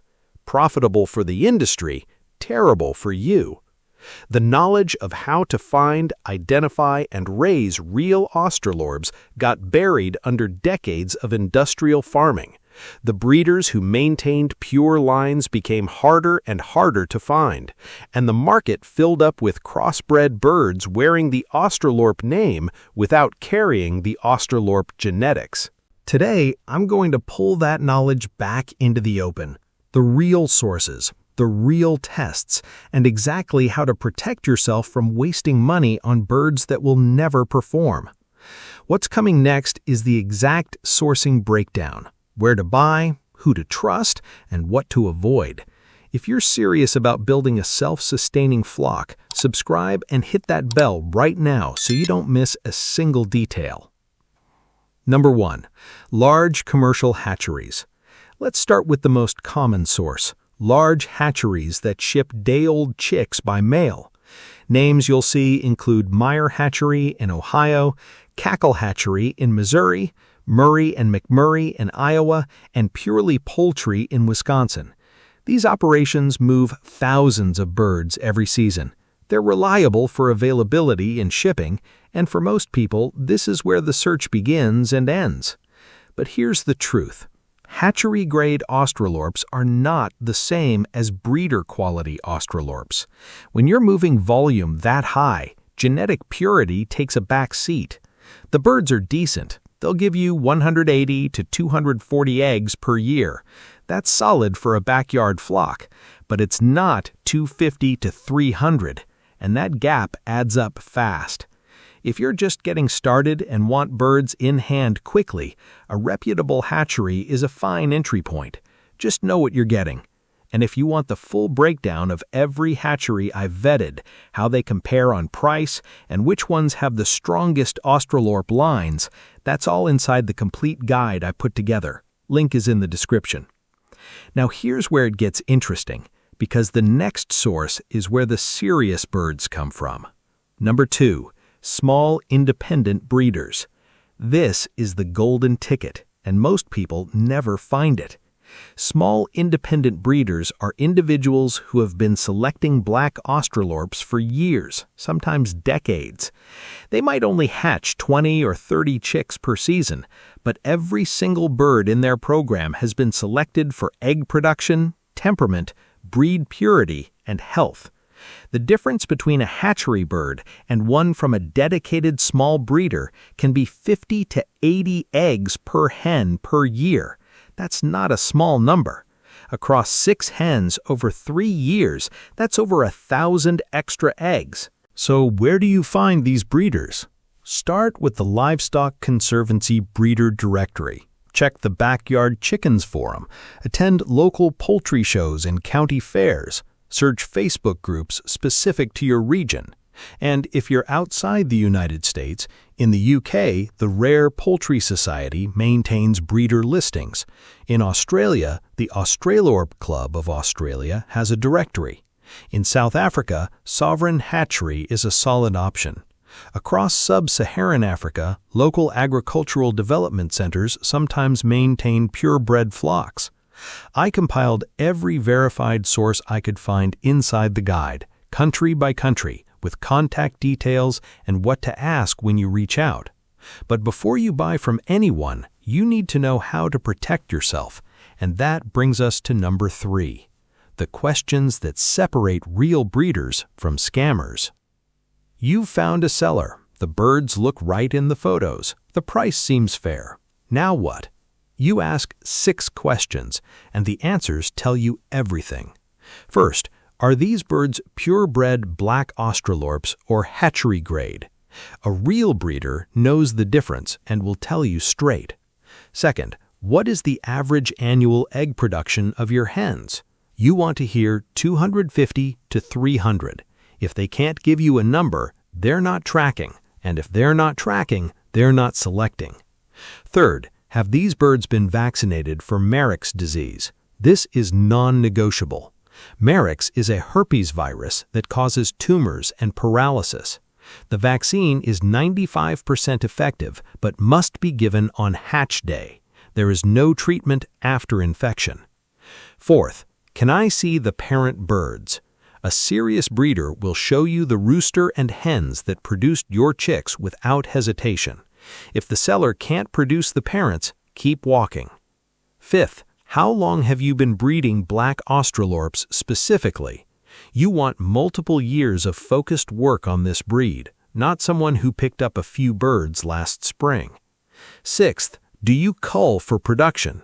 This separates the serious breeders from the hobbyists. The 364 egg record was built on ruthless selection. Your breeder should be doing the same. Every one of these questions is inside the guide as a printable checklist you can take to any seller. But the next item on this list surprised me the most. Every spring, feed stores across the country fill up bins with adorable, fluffy chicks. You walk in for a bag of layer feed and walk out with 6 birds in a cardboard box. I've been there. We've all been there. But here's the problem. Feed stores buy from the same large hatcheries we already talked about. The staff usually can't tell you the source bloodline.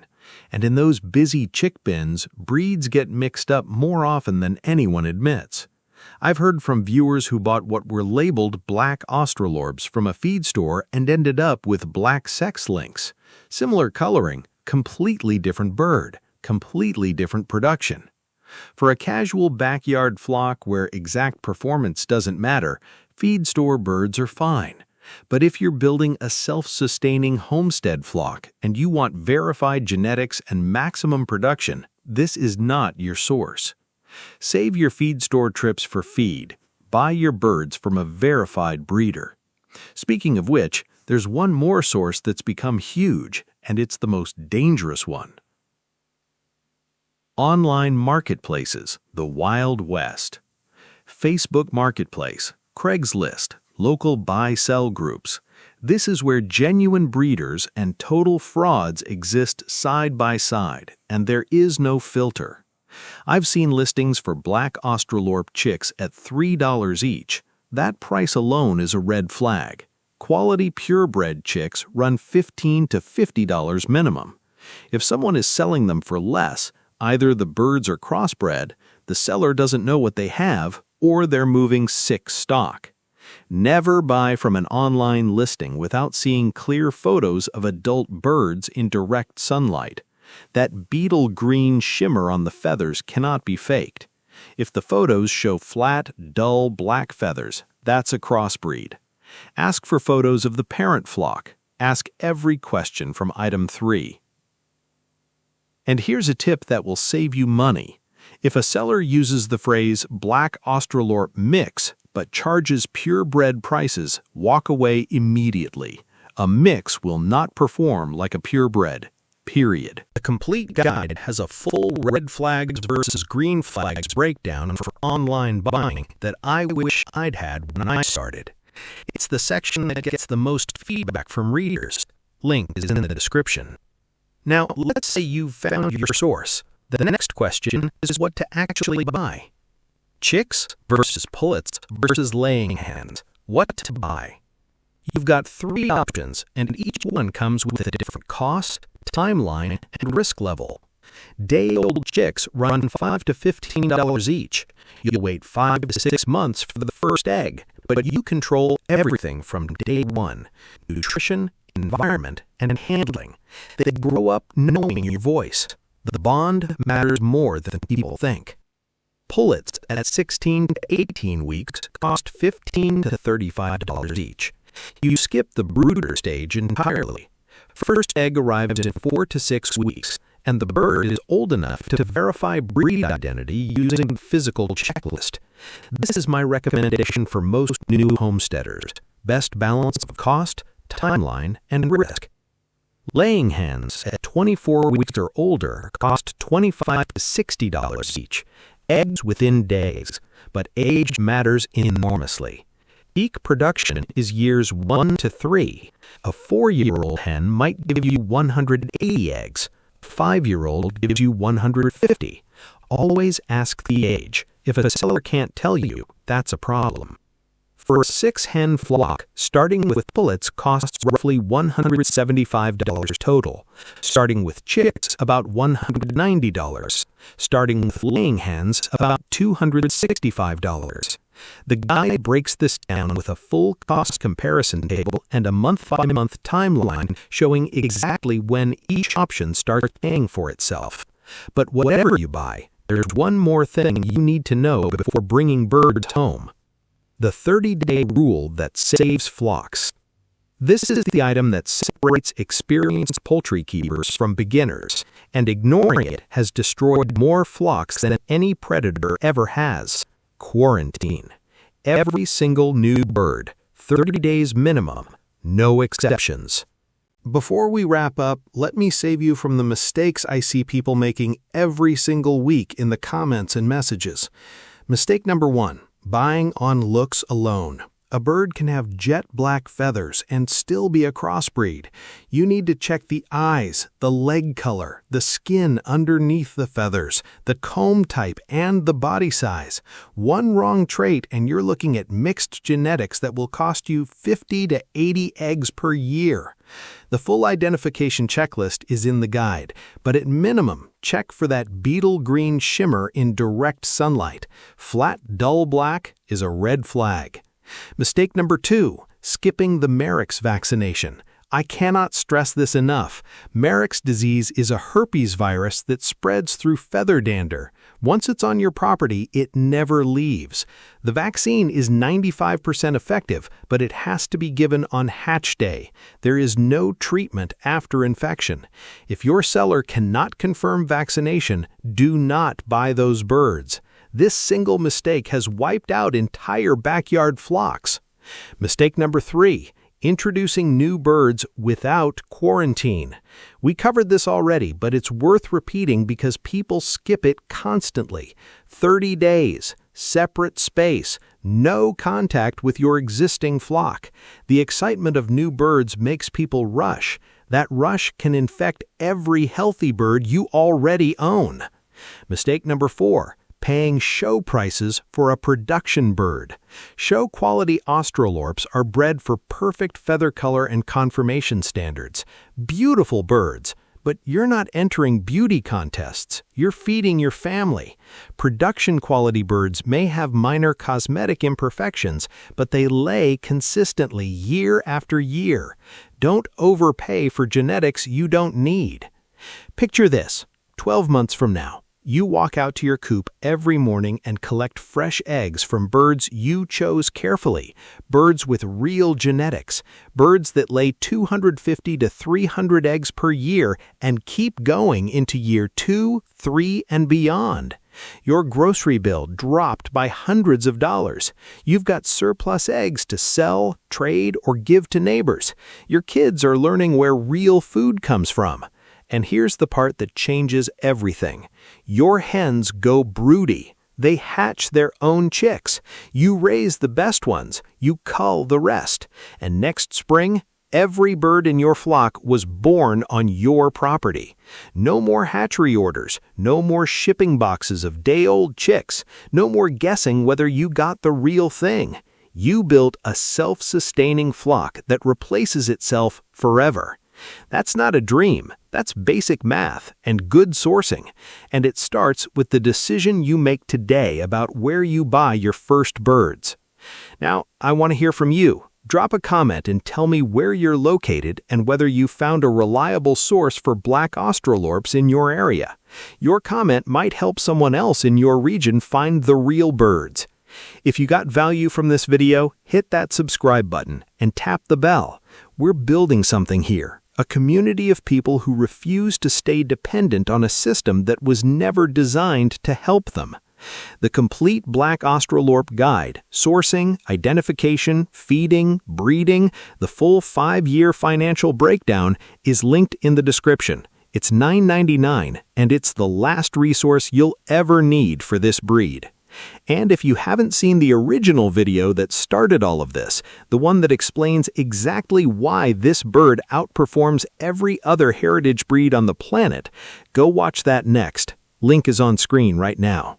One flock, one decision, one step toward never buying eggs again. Last month, I showed you the chicken that laid 364 eggs in 365 days. No hormones, no heated barn, no artificial lighting. Just a heritage bird on open pasture doing what she was bred to do. That video exploded. But the #1 comment, and I mean by a landslide, wasn't about the eggs, it wasn't about the history, it was this: where do I actually get one? And that question is harder to answer than it should be, because right now, most of the birds being sold as Black Australorps are not real Black Australorps. They look close, they carry the name, but the genetics that produce that world record, they're missing. You order from the wrong source, you're getting a bird that lays 180 eggs a year instead of 300. You're paying the same feed costs for half the production, and you'll blame the breed when the breed was never the problem. Today I'm going to show you exactly where to find real heritage Black Australorps in the United States, the United Kingdom, Australia, South Africa, and beyond.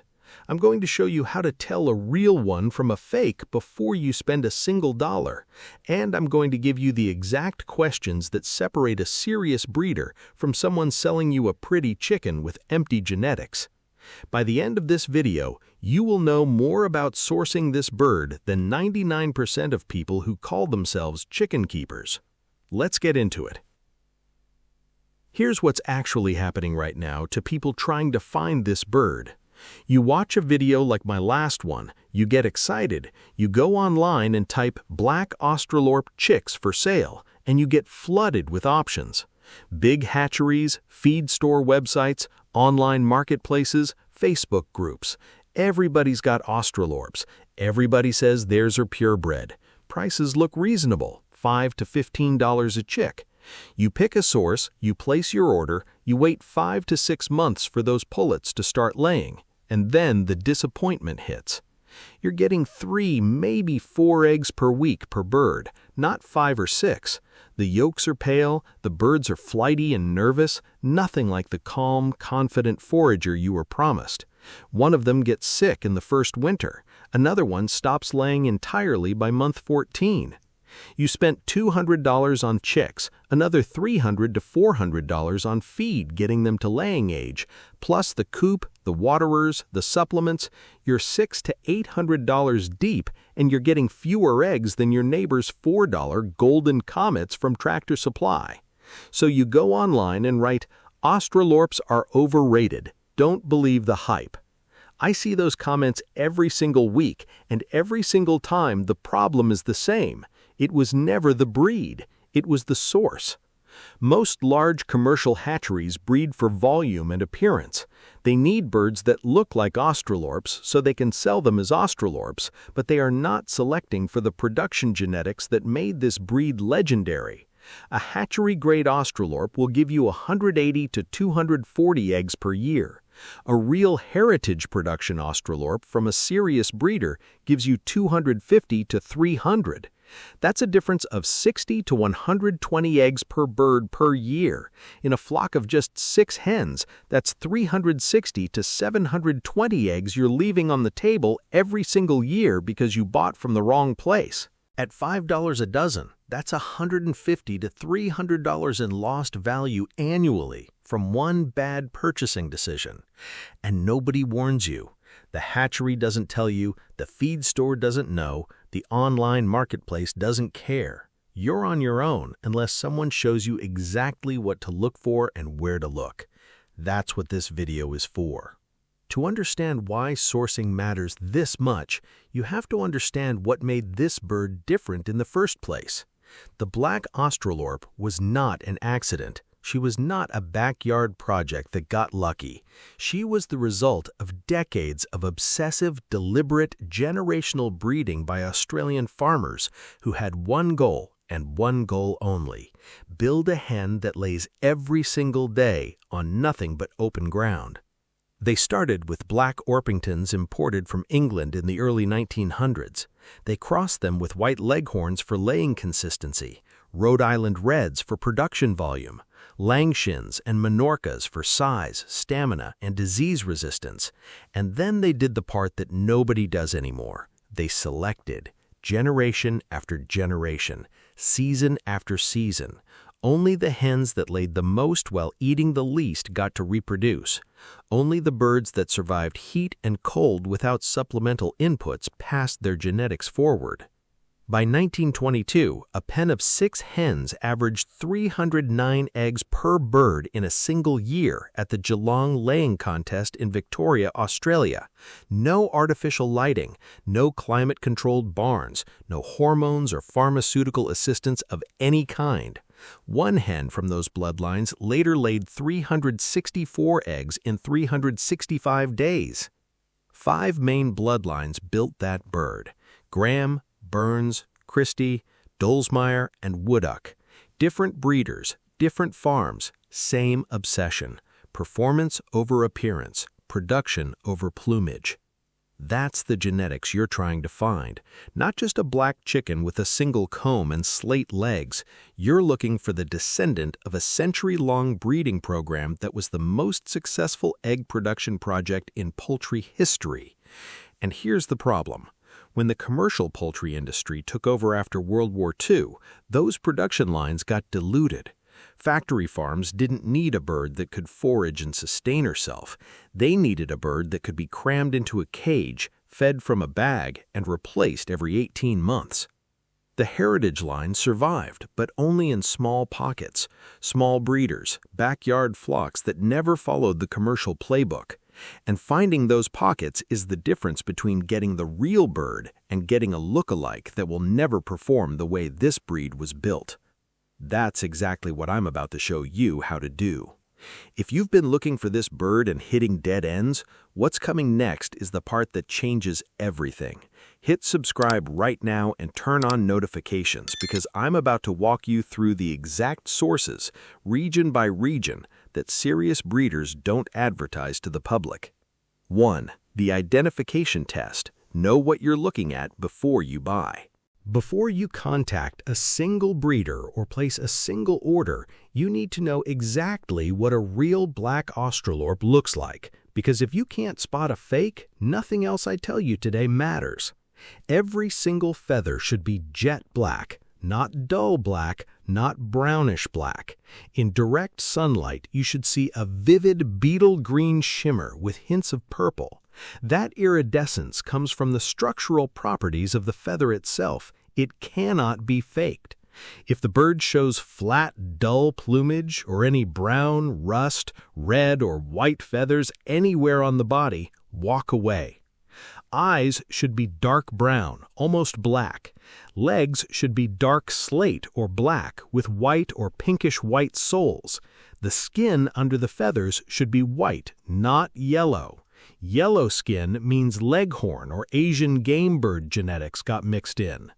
The comb should be a single upright row of points, bright red, not a rose comb, not a pea comb. And temperament matters. A real Australorp is calm, confident, and curious. If the birds you're looking at scatter and crash into each other when a hand reaches in, that's crossbred nervousness. That's not what you want. I actually put together a full visual checklist with every single trait, green flags, red flags, exact physical markers inside my Black Australorp complete guide. It's the kind of thing you want on your phone when you're standing in front of a breeder's pen making a decision. I'll drop the link below. But knowing the bird is only step 1. Step 2 is knowing where to actually find her. Number 2, sourcing in the United States. The U.S. is the biggest market for backyard poultry, and it's also where the most diluted genetics are being sold, so you have to be strategic. Your best birds will come from small, independent breeders who are actively selecting for production, not appearance. These are people who track laying numbers, cull for performance, and can tell you exactly what their hens produce per year, not what the breed standard says, what their actual birds actually lay. Start with the Livestock Conservancy Breeder Directory. This is the single most useful free resource for finding heritage production stock in America. Search for breed, search for state, and contact breeders directly. Next, join the Backyard Chickens Forum and search for Black Australorp threads in your region. Local poultry shows and county fairs are another gold mine. Serious breeders show up to these events, and they're usually happy to talk genetics. Now, the big hatcheries, Meyer, Cackle, Murray McMurray, Purely Poultry, they do sell Black Australorps, and I'll be honest with you, their birds are fine for a casual flock. But if you're chasing 250 to 300 eggs per year, hatchery stock will leave you short. The difference between a hatchery bird and one from a dedicated heritage breeder can be 50 to 80 eggs per hen per year. A good heritage Australorp will cost you more up front, but across a full lifetime, she will outproduce any hatchery bird by a wide margin. You're not buying a chicken, you're buying genetics. Buy the right ones. 3. Sourcing in the United Kingdom. The UK has a quieter but deeply committed Australorp breeding community. And because the bird's origins trace back to English Black Orpingtons, there's a real respect for the breed's history here. Your first stop is the Rare Poultry Society. They maintain breeder listings specifically for heritage and rare breeds, and the breeders on that list tend to take genetic purity seriously. Poultry club shows across England, Scotland, and Wales are another strong avenue. The people showing Australorps at these events are usually breeding for conformation and production.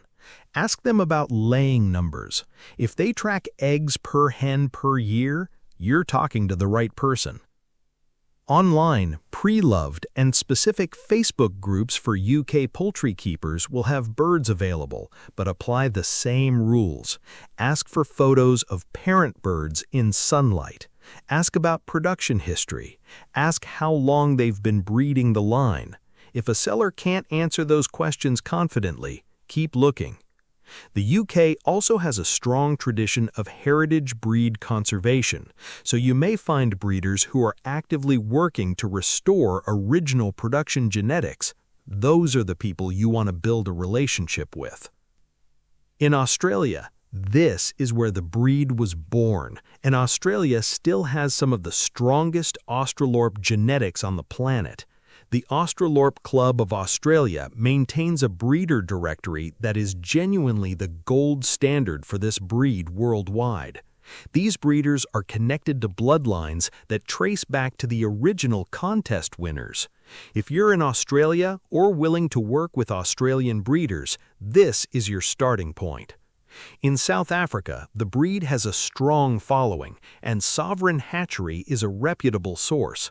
Across sub-Saharan Africa, local agricultural development centers often maintain purebred flocks because the Australorp's ability to produce on minimal inputs makes her ideal for developing food systems. In New Zealand, India, and parts of Southeast Asia, the breed is well established, but quality varies wildly. The same rules apply everywhere. Ask for production numbers, see the parent birds, verify the physical traits from the identification checklist. No matter where you are in the world, the process is the same. Find breeders who talk about performance, not just plumage. The guide I put together covers specific sourcing strategies for each of these regions in much more detail. Hatcheries, breeder directories, questions to ask, and red flags to watch for. It's all in one place, so you don't have to piece it together from a dozen different websites. The questions that separate real breeders from pretenders. This right here might be the most valuable part of this entire video, because the questions you ask before you buy determine everything that happens after. Question 1. Are these birds purebred Black Australorps or hatchery grade? A serious breeder will know the difference and answer without hesitation. Question 2. What is the average annual egg production of your hens? You want to hear 250 to 300. If they say, "Oh, Australorps lay great," without giving you a number, that's a red flag. Real breeders track real numbers. Question 3. Can I see the parent birds? This is non-negotiable. If the seller hesitates or can't produce the parents, keep walking. You need to see the rooster and hens that produce the chicks and verify the physical traits yourself. Question 4. How long have you been breeding Black Australorps specifically? Time matters. A breeder with 5 or 10 years of focused selection is going to produce a dramatically different bird than someone who picked up a few Australorps last spring. Question 5. Do you cull for production? This is the question that separates a serious breeder from a hobbyist.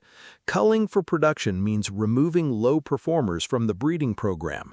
It's the exact practice that built the 364 egg record. If your breeder does this, you're in the right place. 6 red flags that should make you walk away immediately. Let me save you money and heartache right now. If you see any of these signs, do not buy. The seller cannot tell you where their breeding stock came from. That means they don't know their own genetics, which means you won't either. No adult birds are available to view. If you can only see chicks, you have no way to verify breed purity. Chicks all look similar. Adults don't. Birds are priced suspiciously low. Quality purebred heritage chicks run $5 to $15 each for sexed pullets. If someone's selling purebred Australorps for $2 a bird, those genetics are not what they claim. The seller uses the words Black Australorp mix but charges purebred prices. A mix is not a purebred. A mix will not lay like a purebred. Do not pay purebred money for mixed genetics. Birds are kept in overcrowded or dirty conditions. A breeder who doesn't care for the birds properly is not selecting for health and performance. The environment tells you everything about the operation. And here's the big one. The seller gets defensive when you ask questions. A real breeder welcomes questions. They're proud of their birds. They want you to succeed because your success is their reputation. If asking basic questions makes someone uncomfortable, that's all the information you need. Chicks, pullets, or laying hens? What to buy and when? You found a real breeder. The birds check out. Now you need to decide what to actually buy. You have 3 options, and each one comes with a different cost, timeline, and trade-off. Day-old chicks run $5 to $15 each for sexed pullets. You'll wait 5 to 6 months for eggs. The advantage is you control everything from day one: nutrition, handling, and environment. Those birds grow up knowing your voice. The trade-off is the brooder stage and a longer wait.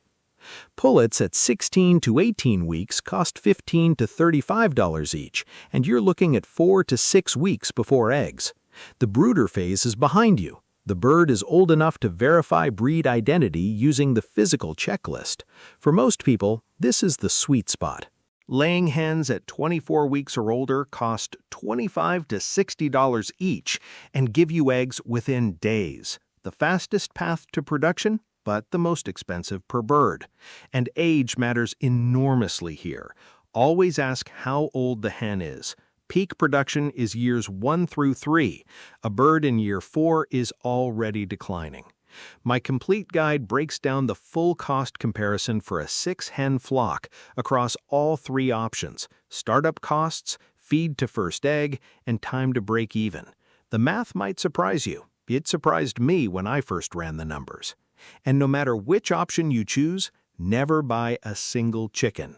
Chickens are flock animals. A lone hen is a stressed hen that will not lay well. Minimum is 3 birds. The sweet spot for a family homestead is 4 to 8 hens. I want to tell you how I learned most of this the hard way, because it might save you from making the same expensive mistakes I did. When I first heard about Black Australorps, I did what most people do. I went online, found a large hatchery with good reviews, and ordered 10 chicks.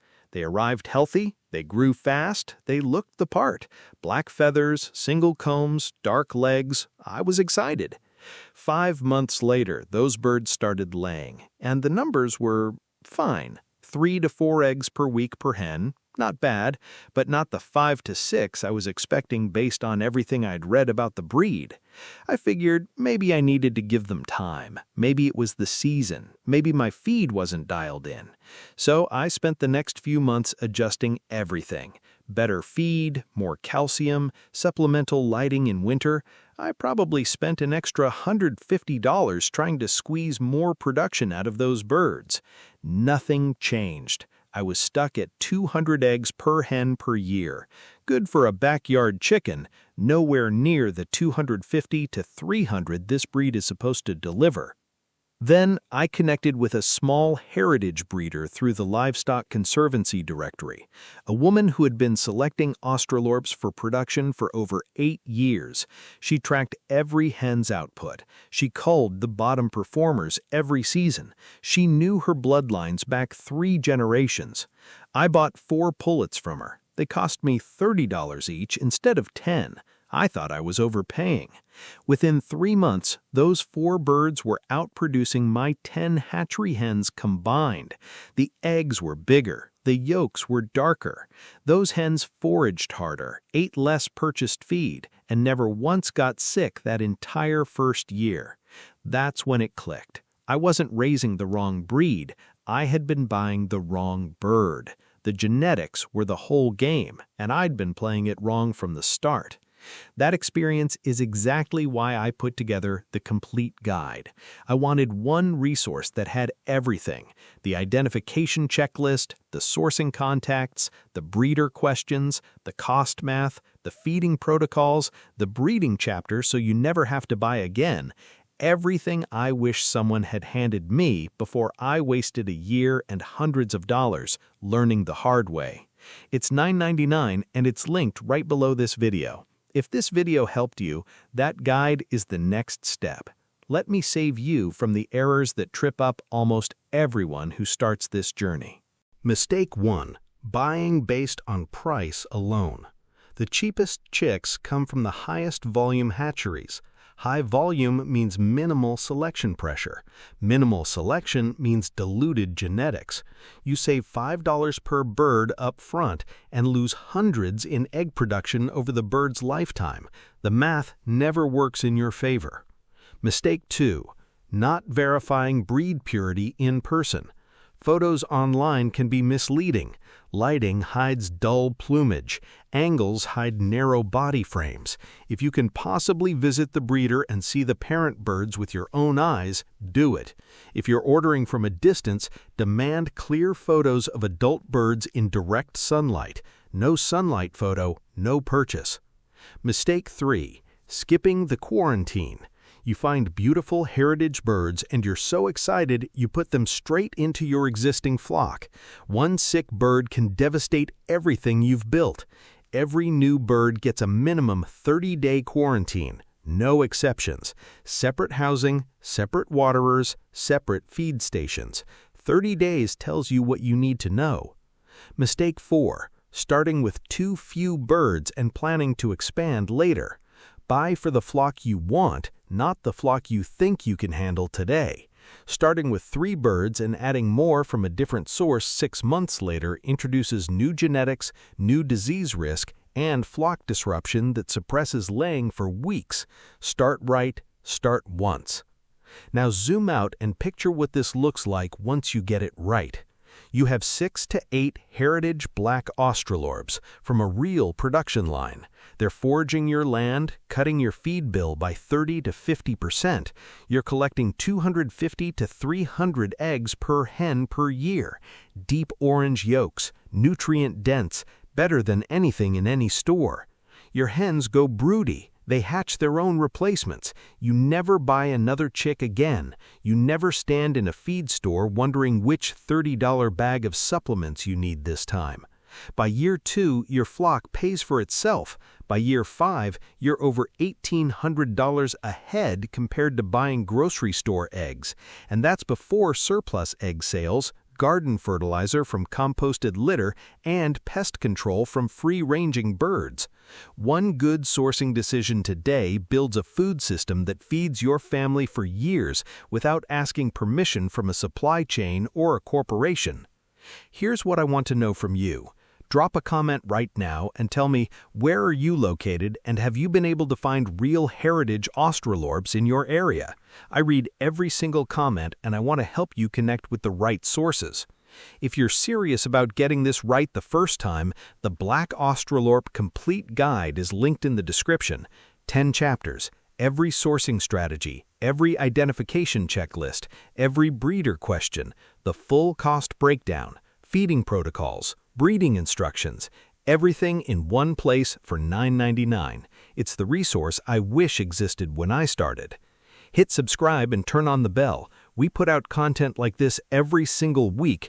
No fluff, no corporate sponsors, just real information for people building real food independence.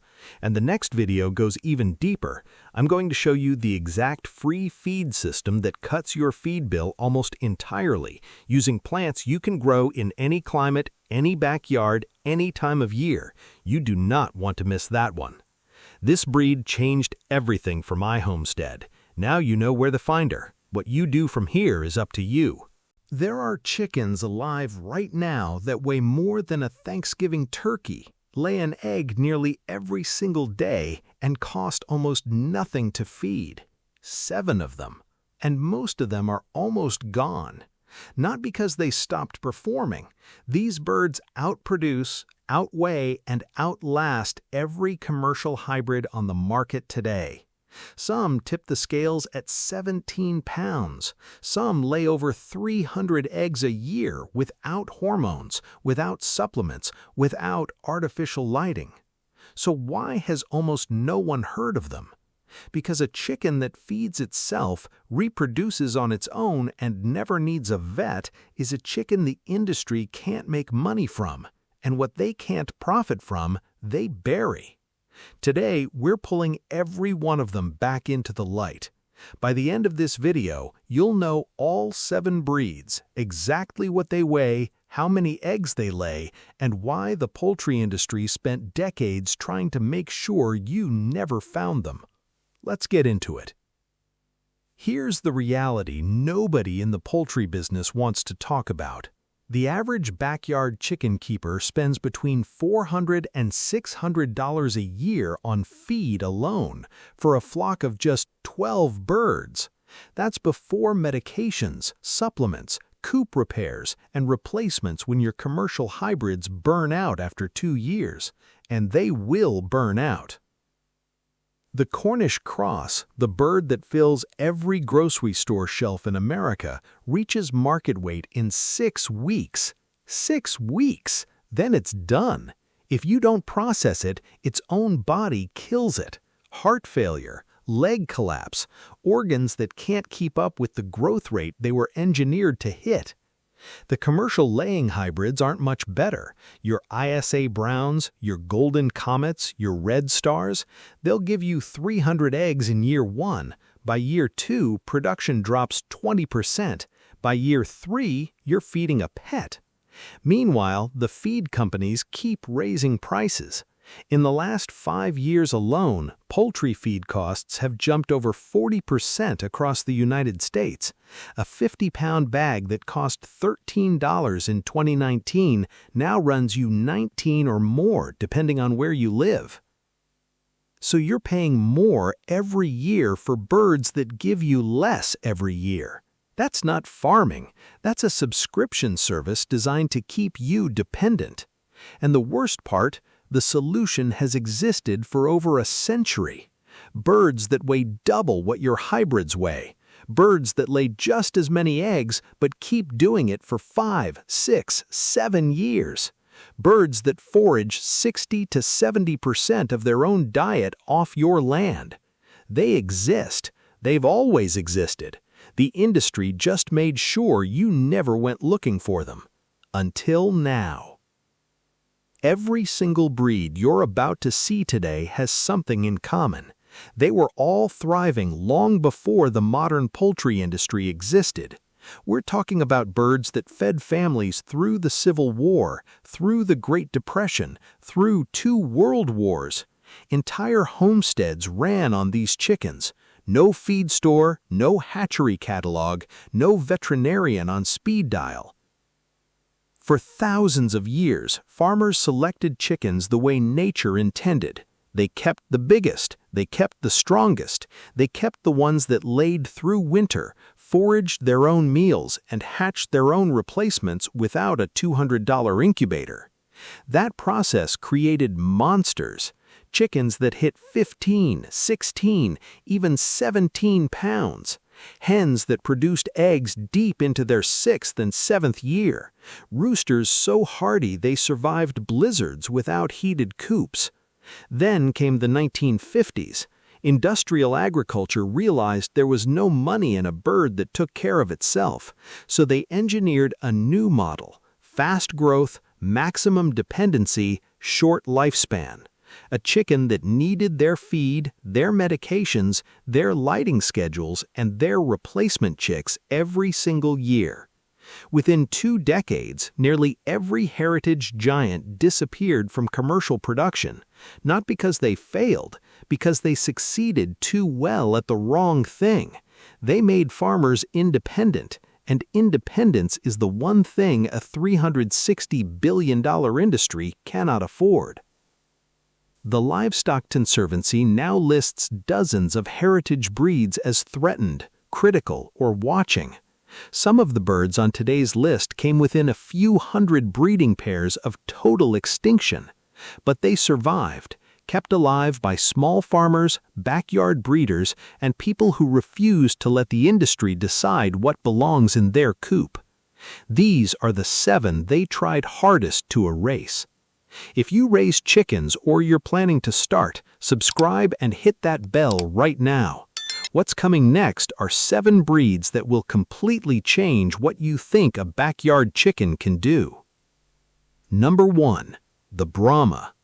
They called this bird the king of all poultry, and for 80 straight years it earned that title every single day.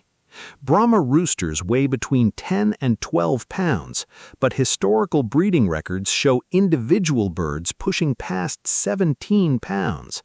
They stand nearly 30 inches tall, with feathered legs thick enough to handle the coldest winters on the continent. From the 1850s all the way through the 1930s, the Brahma was the #1 meat bird in America, not the Cornish cross, not some lab-engineered hybrid, a heritage breed that grew on pasture and table scraps. But here's the part that really matters for your backyard. Brahmas are winter layers. When your other hens shut down in November, Brahmas are just getting started. They lay from October through May, producing 150 to 200 large brown eggs per year during the months when eggs are hardest to get and worth the most at market. So why did they almost vanish? Because they take about 9 months to reach full size. In an industry that measures profit by the week, 9 months is unacceptable. So they replaced the king with a 6-week disposable bird and hoped you never noticed. The Livestock Conservancy listed Brahmas as endangered for decades. They only came off the watch list in 2023, not because the industry brought them back, because backyard farmers like you did. But wait until you see what number 2 brings to the table. Number 2. The Jersey Giant. This is the largest purebred chicken breed in the United States. Period. Jersey Giant roosters hit 13 to 15 pounds. Hens reach 10 to 11. Created in the 1870s by brothers John and Thomas Black in New Jersey, with one simple goal: build a chicken big enough to replace the Thanksgiving turkey. They succeeded. A single Jersey Giant rooster can feed a family of 4 with leftovers. Their eggs are extra large, dark brown, and hens push out between 150 and 200 per year. Some heritage bloodlines report numbers as high as 260. Now here's what makes this bird dangerous to the industry. Jersey Giants are calm, cold-hardy, and exceptional foragers. They do well on pasture with minimal supplemental feed. One breeder in Pennsylvania told me his giants free range 8 months of the year, and he only buys feed from November to February. That's roughly $180 a year for birds that give him both meat and eggs for 5 to 6 years running. Compare that to Cornish cross broilers that cost you feed money every single day of their 6-week life and give you exactly 1 meal. The Jersey Giant was listed as endangered by the Livestock Conservancy. It's now listed as recovering, and the credit goes entirely to small-scale keepers who saw what the industry tried to throw away. The next breed on this list was so valuable that only royalty was allowed to eat it. Number 3. The Dong Tao. This bird looks like something out of a different century, because it is. The Dong Tao chicken from Vietnam has legs as thick as a grown man's wrist, covered in heavy red and yellow scales that look like dragon claws. They weigh up to 13 pounds, and for centuries they were raised exclusively for Vietnamese royalty. Common people were forbidden from eating them. Today, a single breeding pair sells for up to $2,500. Their meat is considered a rare delicacy and can fetch $2,000 per bird in specialty markets across Southeast Asia. Now, is the Dong Tao practical for your average backyard? Probably not. They're nearly impossible to find outside Vietnam, difficult to hatch, and sensitive to cold climates. But the Dong Tao proves something that every homesteader needs to understand. Chickens were once so valuable that kings hoarded them. Today, the industry sells you a frozen bird for $3 a pound and calls it progress. That's not progress. That's a deliberate collapse in value that benefits one side of the transaction, and it's not your side. Think about that the next time someone tells you backyard chickens aren't worth the trouble. Number 4 is one of the oldest chicken breeds still alive on Earth, and it holds a record that has never been broken. Number 4. The Malay. This is the tallest chicken breed ever documented. Malay roosters stand up to 36 inches. That's 3 feet of solid, upright, muscular bird staring you in the face. They weigh around 11 pounds, and they are over 3,500 years old, originating in Southeast Asia, where they were bred for raw strength, endurance, and survival in brutal tropical heat. But here's the reason the Malay matters for your homestead.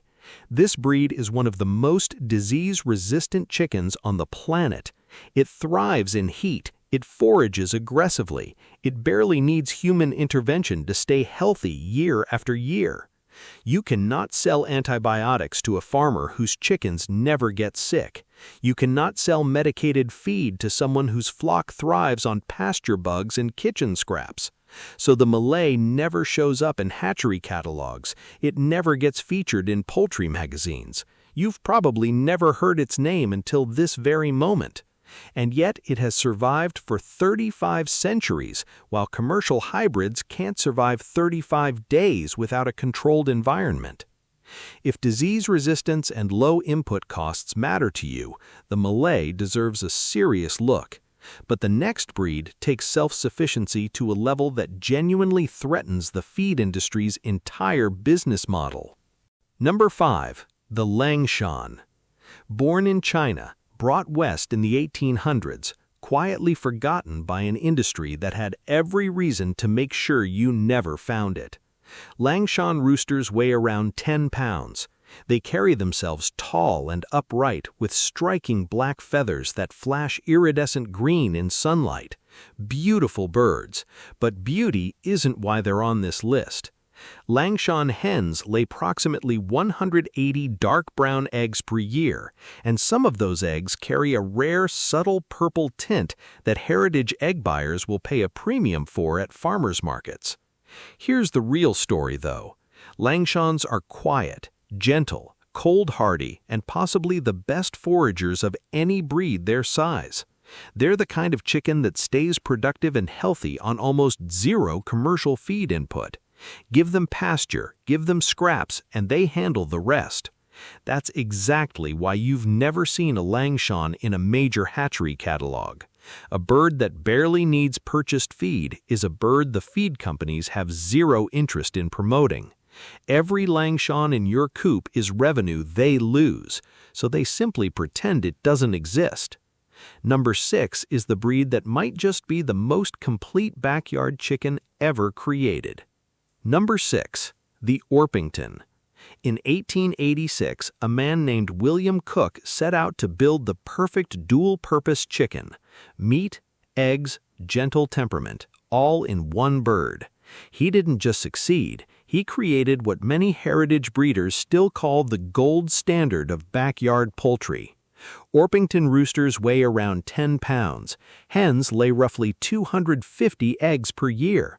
They come in buff, black, blue, and white, and they are so docile that children carry them around the yard like stuffed animals. But here's the number that keeps feed companies up at night. On well-managed pasture, Orpingtons can source up to 70% of their own diet from foraging. That's 70% less feed you need to buy, 70% less money flowing out of your pocket and into theirs. Run the math on a flock of 15 Orpingtons. If your annual feed cost would normally be $500, you're looking at closer to $150 with proper pasture rotation. That's $350 saved every single year, compounding for the 5 to 7 years these birds keep producing. The Buff Orpington became one of the most beloved breeds in history. Then the industry sidelined it for hybrids that eat more, produce less over time, and need replacing every 2 years. Coincidence? You already know the answer. But the next breed on this list holds a record that hasn't been touched in over 100 years, and it might be the most important bird you ever add to your flock. Number 7. The Australorp. In 1923, 6 Australorp hens did something that no chicken has done since. They laid 1,857 eggs in 365 days. 6 birds, 1 year. That's an average of 309 eggs per hen. No artificial lighting, no commercial supplements, no hormones, no climate-controlled barns. Just 6 heritage hens on pasture doing what they were bred to do. That record still stands. Over 100 years later, not a single modern hybrid has beaten it under the same natural conditions. Australorp roosters weigh about 10 pounds. Hens are around 8. They're calm, easy to handle, outstanding foragers, and nearly bulletproof in cold weather. They keep laying through conditions that shut most breeds completely down. One homesteader in Virginia runs 40 Australorps on open pasture and spends less than $60 a month on supplemental feed. The same flock size in commercial hybrids would run over $300 a month. That's a savings of nearly $3,000 per year from one management decision. The Australorp is living, breathing proof that a heritage breed from 1923 can outproduce anything the modern poultry industry has engineered in the centuries since. They just need you to never find that out. Now you've found out. I'll be honest with you. I didn't believe half of this when I first started hearing about heritage breeds. I was running a mixed flock of commercial hybrids, ISA Browns, a few Golden Comets, some Red Stars. Year 1 was incredible, eggs everywhere. I thought I had the whole thing figured out.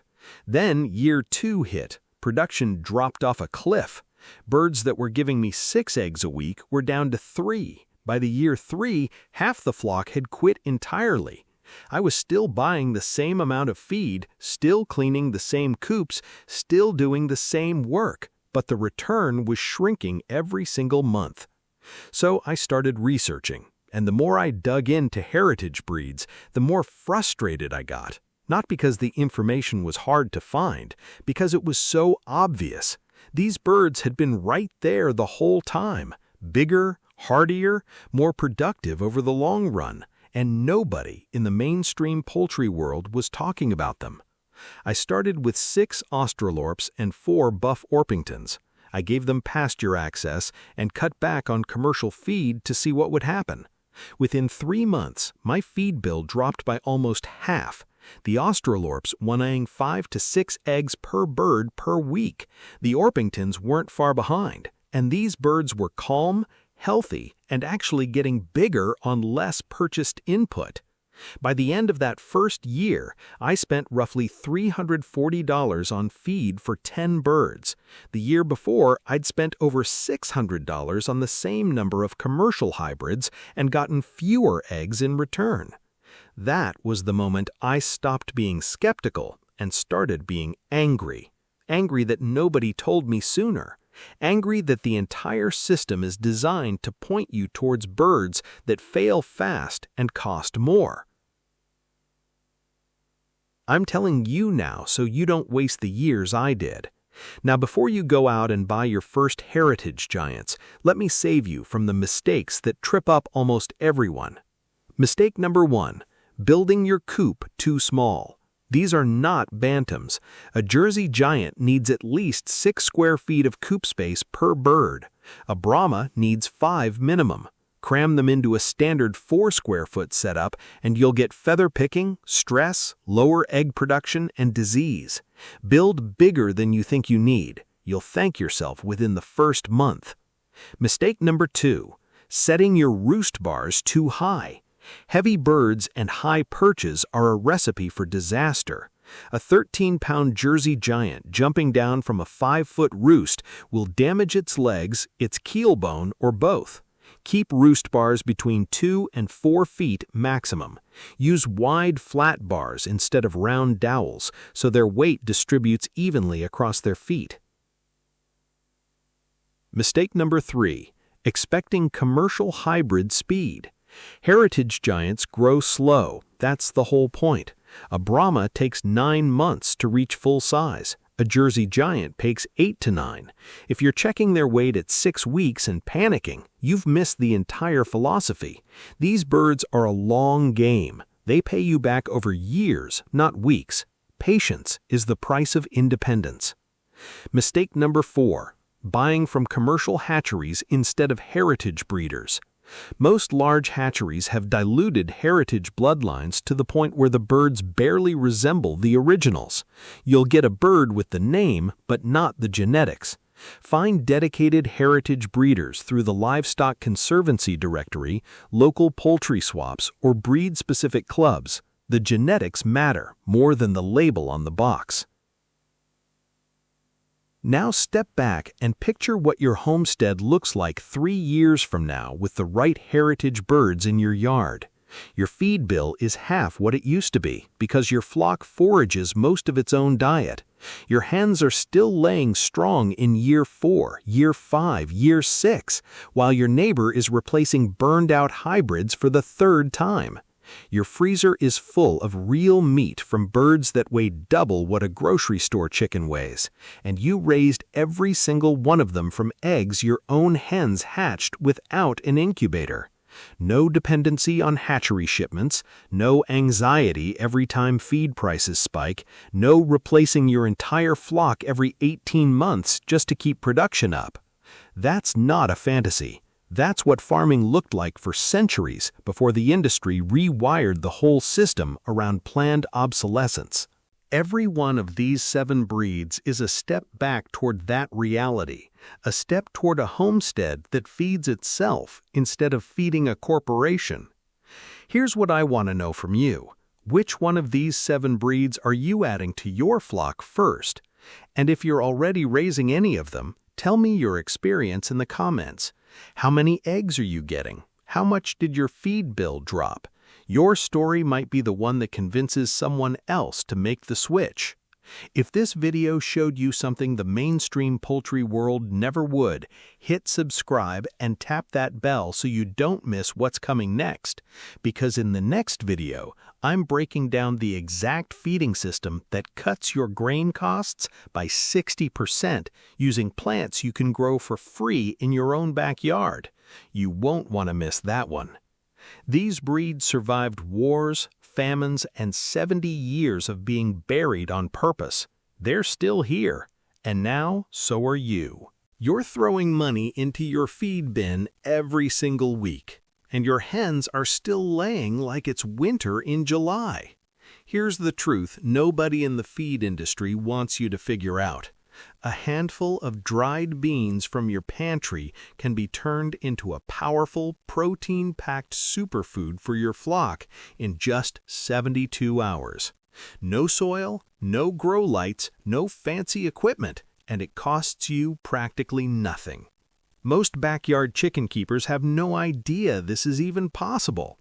They keep buying bag after bag of commercial layer feed at $22, $28, sometimes $35 a bag, watching their feed bill climb while their egg basket stays half empty. But what if I told you there's a method so simple, so old, and so effective that it can boost your egg production, improve yolk color, and cut your feed costs, all at the same time? By the end of this video, you're going to know exactly how to grow fresh bean sprouts for your laying hens in 3 days flat, step by step, no guesswork. And number 5 on this list is the one that shocked me the most. Let's talk about what's really happening with your feed costs right now, because it's worse than most people realize. The average backyard chicken flock of 10 hens goes through roughly 80 to 100 pounds of feed a month. At today's prices, that's anywhere from $40 to $70 a month, depending on where you live. That's $500 to $840 a year just to keep your girls fed. And here's the kicker. You're paying all that money, and half the nutrition in that commercial feed is filler. Corn, soy byproducts, synthetic vitamins your hens can barely absorb. You ever crack open an egg from a store and compare it to one from a pasture-raised hen? The difference in that yolk tells you everything you need to know about what's missing. Now maybe you've tried supplementing. Maybe you've tossed out kitchen scraps, bought mealworms at $12 a bag, or even tried fermenting feed. Those are all decent moves, but none of them solve the core problem.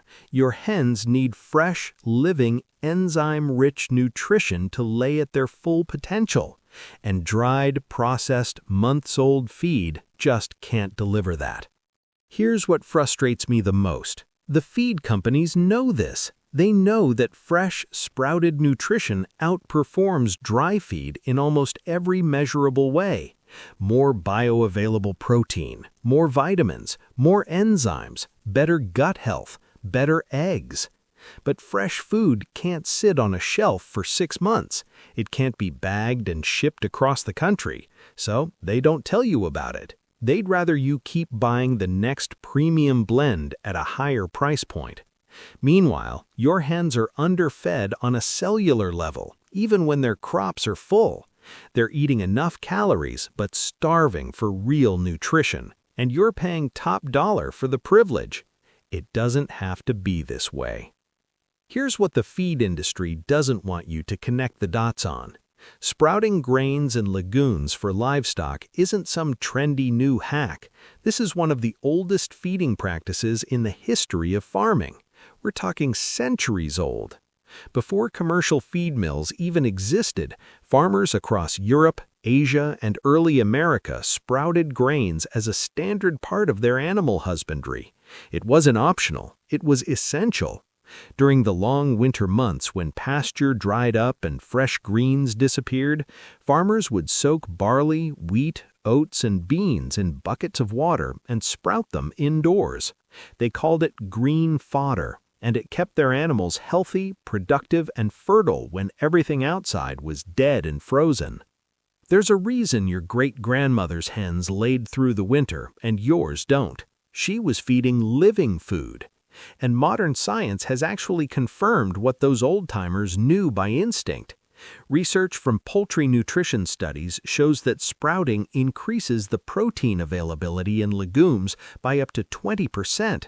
Vitamin content, especially vitamin A, C, and E, can increase by 300 to 500% in just 3 to 5 days of sprouting.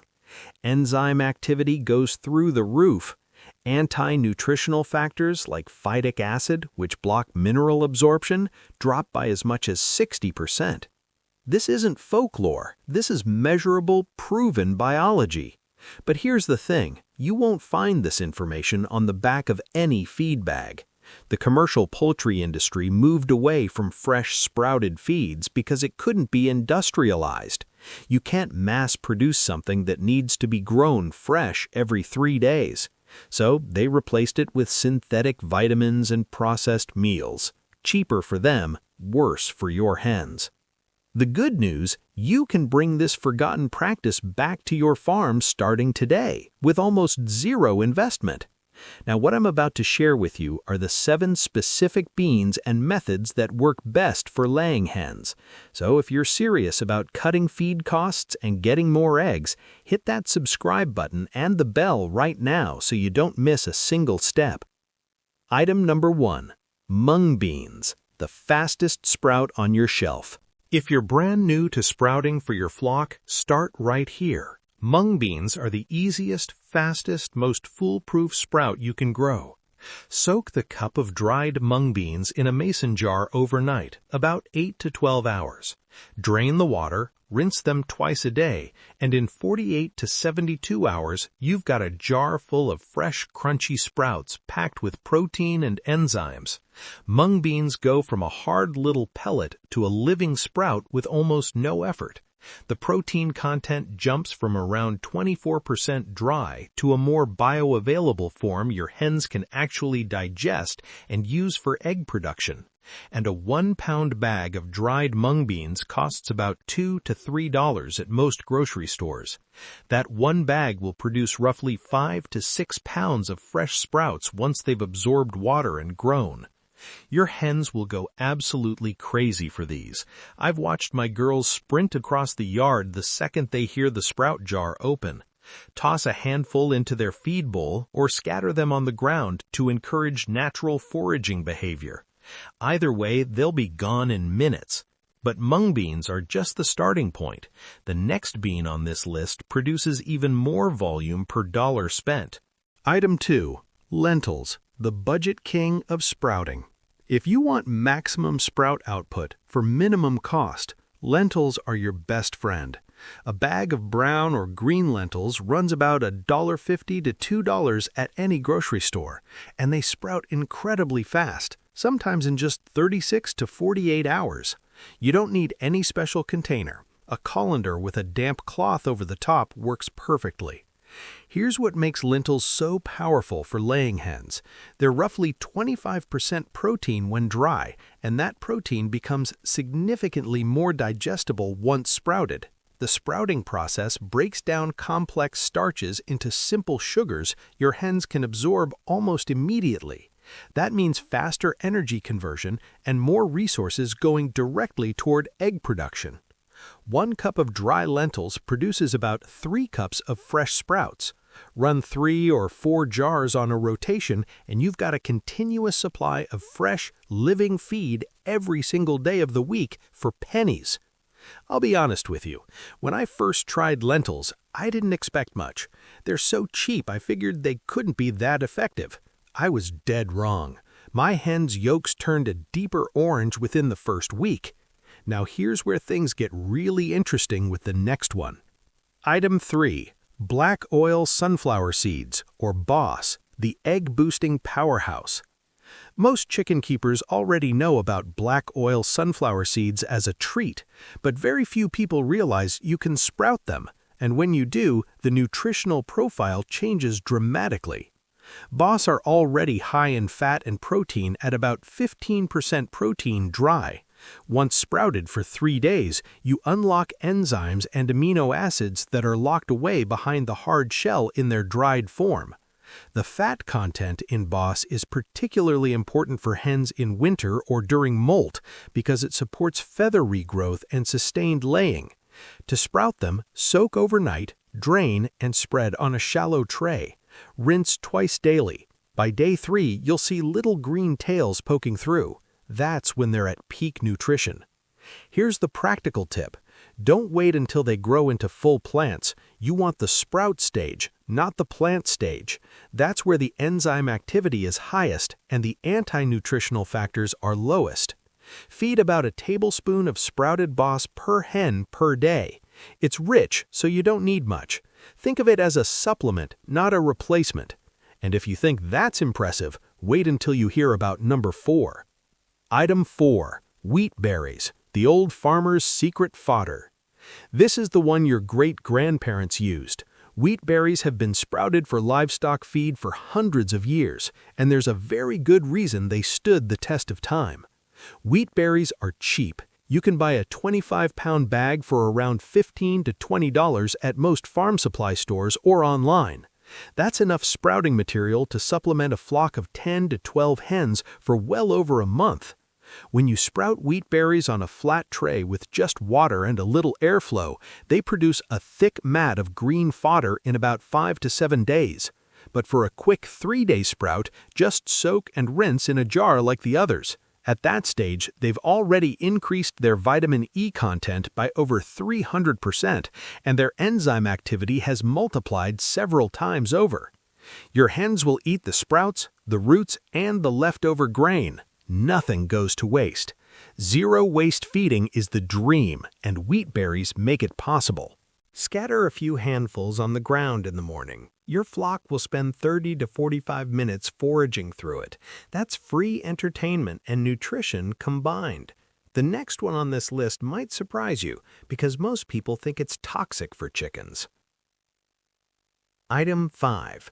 Dried peas, the hidden protein bomb. Here's one that flies completely under the radar. Dried green or yellow split peas are one of the most protein-dense sprouts you can grow for poultry, and almost nobody talks about them. Dried peas contain roughly 23 to 25% protein. Once sprouted, the amino acid profile improves significantly, specifically methionine and lysine. 2 amino acids that are absolutely critical for egg production become more available after just 2 to 3 days of sprouting. That matters because methionine deficiency is one of the most common hidden causes of poor laying performance in backyard flocks. Commercial feeds add synthetic methionine to compensate, but sprouted peas deliver it naturally. Soak your peas overnight, drain, rinse twice daily. By day 3, they'll have short white tails and a slightly sweet smell. That's perfect. Your hens will devour them. A 5-pound bag of dried peas costs about $4 to $6. That same bag will yield close to 12 to 15 pounds of sprouts. That's one of the best cost-to-nutrition ratios you'll find anywhere. I was skeptical about this one at first, but the egg results spoke for themselves. Now wait until you see number 6. Item 6. Fenugreek seeds, the ancient egg tonic. This is the one nobody's talking about, and honestly, it might be the most powerful sprout on this list for laying hens specifically. Fenugreek has been used in traditional farming across India and the Middle East for centuries as a natural tonic for poultry and dairy animals. Farmers noticed that hens given sprouted fenugreek laid more frequently, produced stronger shells, and maintained better body condition through heavy laying periods. Modern studies back this up.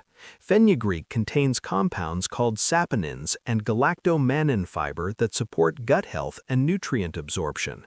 Better gut health means your hens extract more nutrition from everything they eat, not just the fenugreek itself.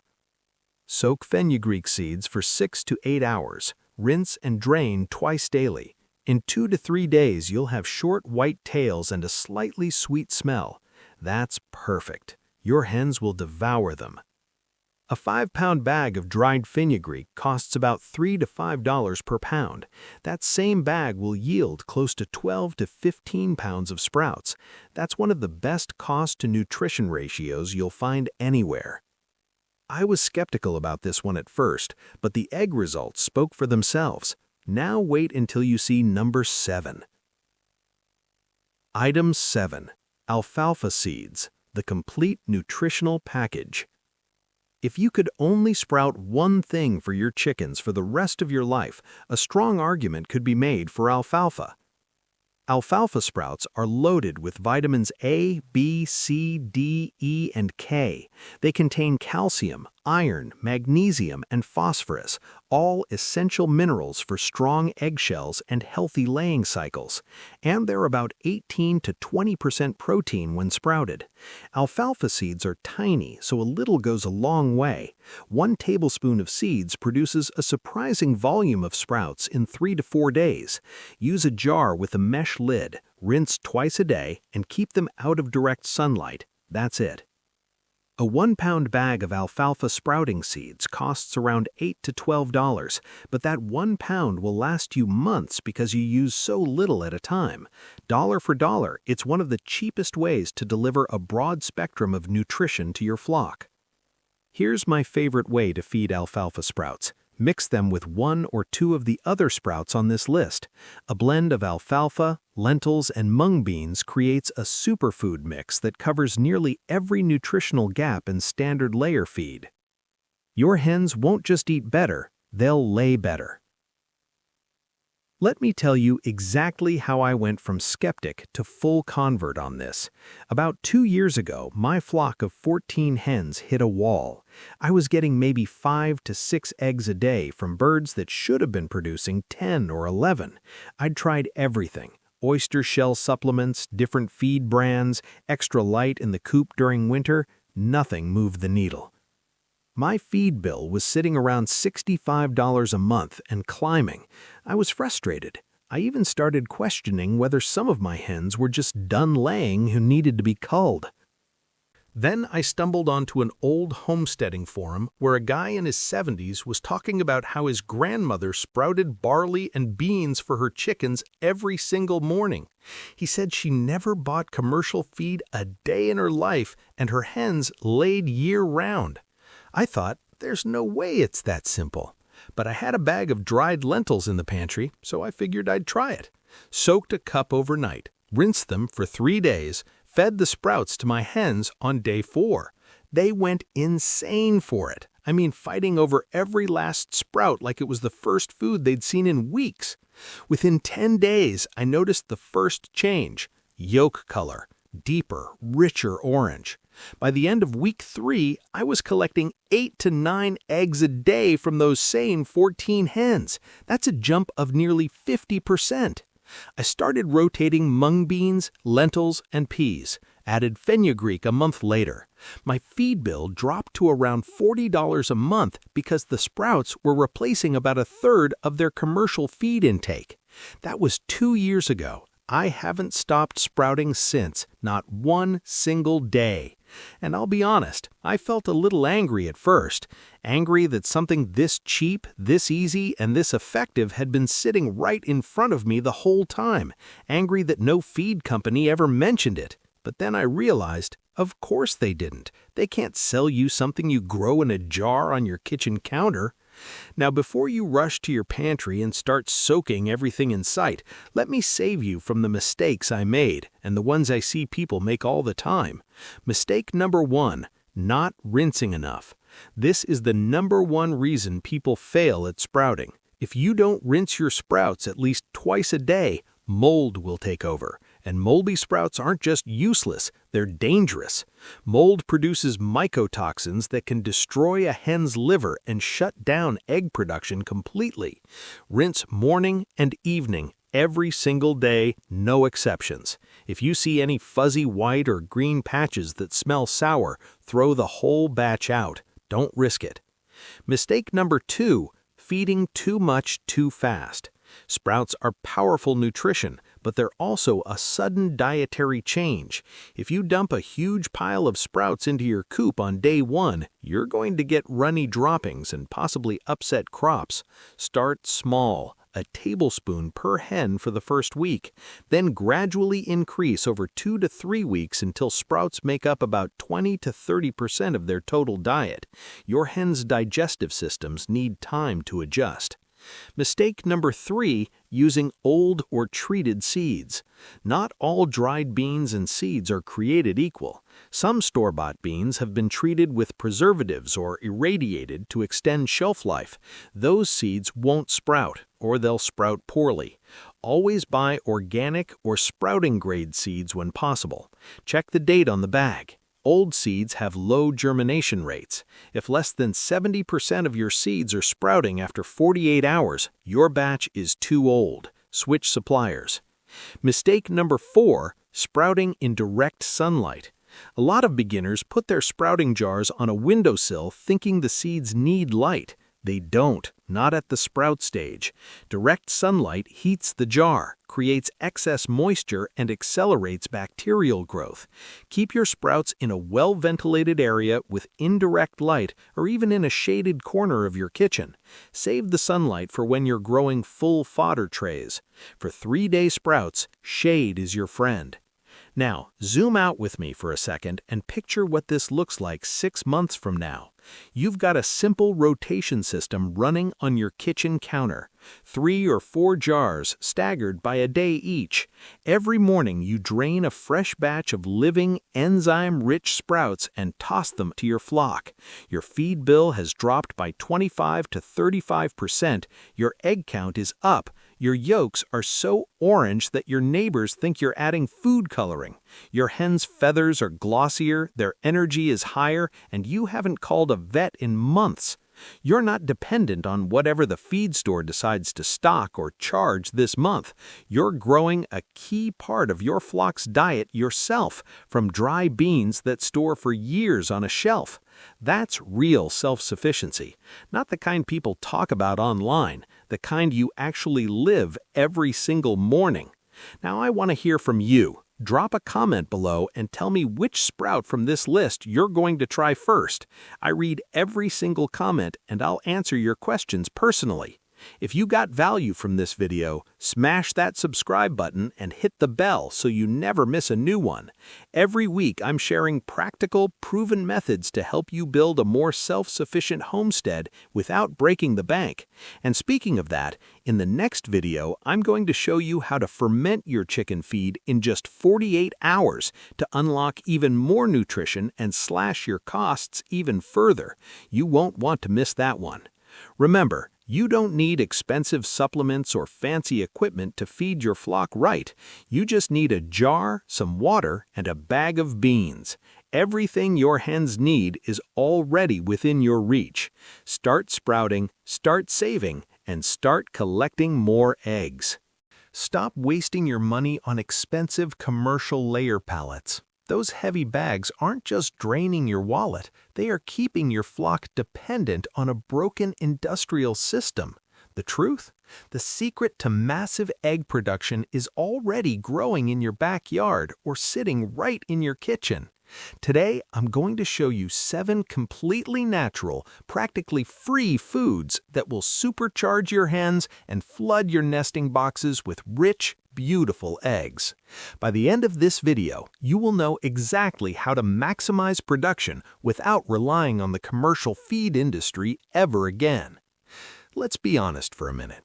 Keeping chickens was supposed to save you money. It was supposed to be your first step toward true self-sufficiency. But right now, you are probably spending $25, $30, or even $40 a bag for premium commercial layer feed. And what are you getting for that money? A whole lot of corn, soy, and synthetic fillers that barely keep your hens laying. When you run the numbers, you are paying over $4 for a dozen of your own backyard eggs. That is completely backward. The feed companies want you trapped in this cycle. They formulate their pellets to be just nutritious enough to keep your flock alive, but they strip out the raw, natural vitality that drives heavy egg production. You watch your hens eat through a 50-pound bag in a week, then you go out to the nesting boxes only to find 2 or 3 measly eggs. It is incredibly frustrating. Worse, when production drops, the mainstream advice is always the same. Buy this expensive supplement, add this chemical water treatment. You end up spending hundreds of dollars a year just trying to force your birds to do what they were born to do naturally. There is a much better way, and it doesn't involve giving another dime to the commercial feed industry. Farmers have known the truth for centuries. Long before the first commercial feed mill was ever built, our ancestors raised massive, healthy flocks. They didn't rely on expensive bagged pellets to get eggs. Their chickens thrived on the natural abundance of the homestead. They ate what the earth provided, and those ancient, proven methods produced rich, vibrant eggs with deep orange yolks that modern grocery stores can only dream of. But modern commercial agriculture didn't like that independence. They realized they couldn't patent nature. They couldn't put a trademark on a garden weed or sell you a free pasture bug. So they changed the narrative entirely. The corporate feed industry spent millions of dollars convincing you that your flock would literally starve or stop laying without their scientifically formulated synthetic feed. They buried the old ways. They suppressed this natural wisdom to keep you dependent on their supply chain. They made you doubt your own ability to raise animals the way nature intended. It is an absolute lie. Your backyard chickens are ruthless foraging machines. Their bodies are biologically engineered to turn raw, natural, free inputs into pure, high-quality protein. When you unlock this hidden diet, you reclaim your power. You break free from the feed store forever. Before I reveal the 7 practically free foods that will flood your nesting boxes, hit that subscribe button right now, because item number 4 is going to completely shock you. Item number 1, sprouted wheat. The very first natural food you need to feed your flock is sprouted wheat. This is the absolute cheapest way to multiply your feed volume. When you sprout a dry grain, a biological miracle happens. The ancient seed wakes up and releases hidden enzymes. It drops the anti-nutrients that block digestion. Suddenly, the protein jumps by 20% or more. I started doing this when grain prices hit $20 a bag in my area. I realized I was paying for dead, dry weight. By adding just water, one 50-pound bag turned into 250 pounds of living, vibrant feed. You can do this right now in your kitchen. Grab a $5 plastic bucket and drill small holes in the bottom. Put in 2 cups of raw wheat seeds and soak them overnight. Rinse them twice a day for 4 days. By day 5, you will have a thick mat of green fodder. Toss that whole mat to your hens. Watch how fast they devour it. Their egg production will spike in a matter of days. But sprouted wheat is just the beginning. The next item on this list is a forgotten garden weed that practically grows itself. Item number 2, comfrey. The second food is a powerhouse plant called Russian comfrey. It's a completely free perennial weed that commercial agriculture wants you to forget. Comfrey has a deep taproot that reaches down into the subsoil. It pulls up hidden minerals like calcium, phosphorus, and potassium.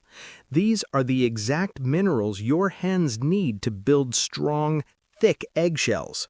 Historically, homesteaders relied on comfrey to keep their animals healthy during the harsh winter months. They knew it was a proven natural medicine. When I planted my first 10 comfrey crowns, they cost me exactly $0 because a neighbor gave them away.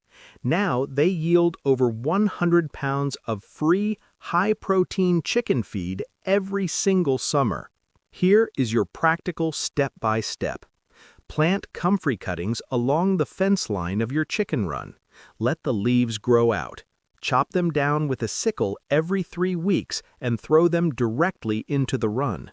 Your hens will strip the leaves bare.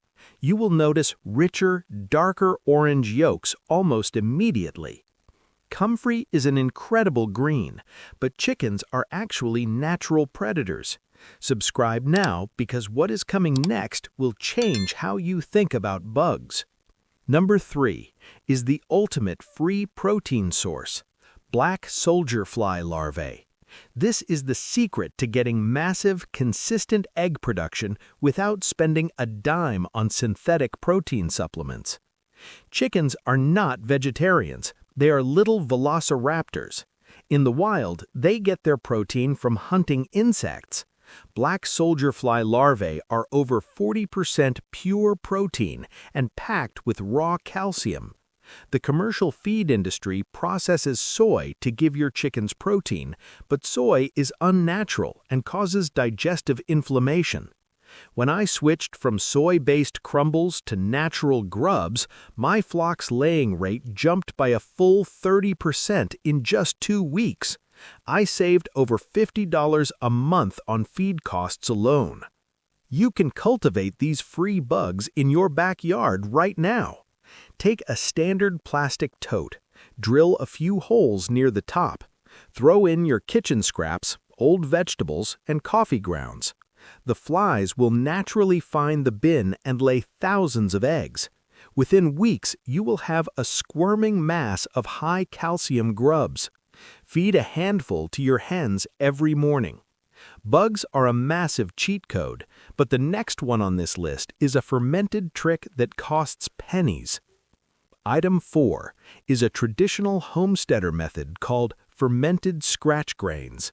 This is the exact secret your great-grandparents used to stretch their feed budget and keep their flocks laying all winter long. Fermentation uses natural wild yeast to break down the hard outer shell of the grains.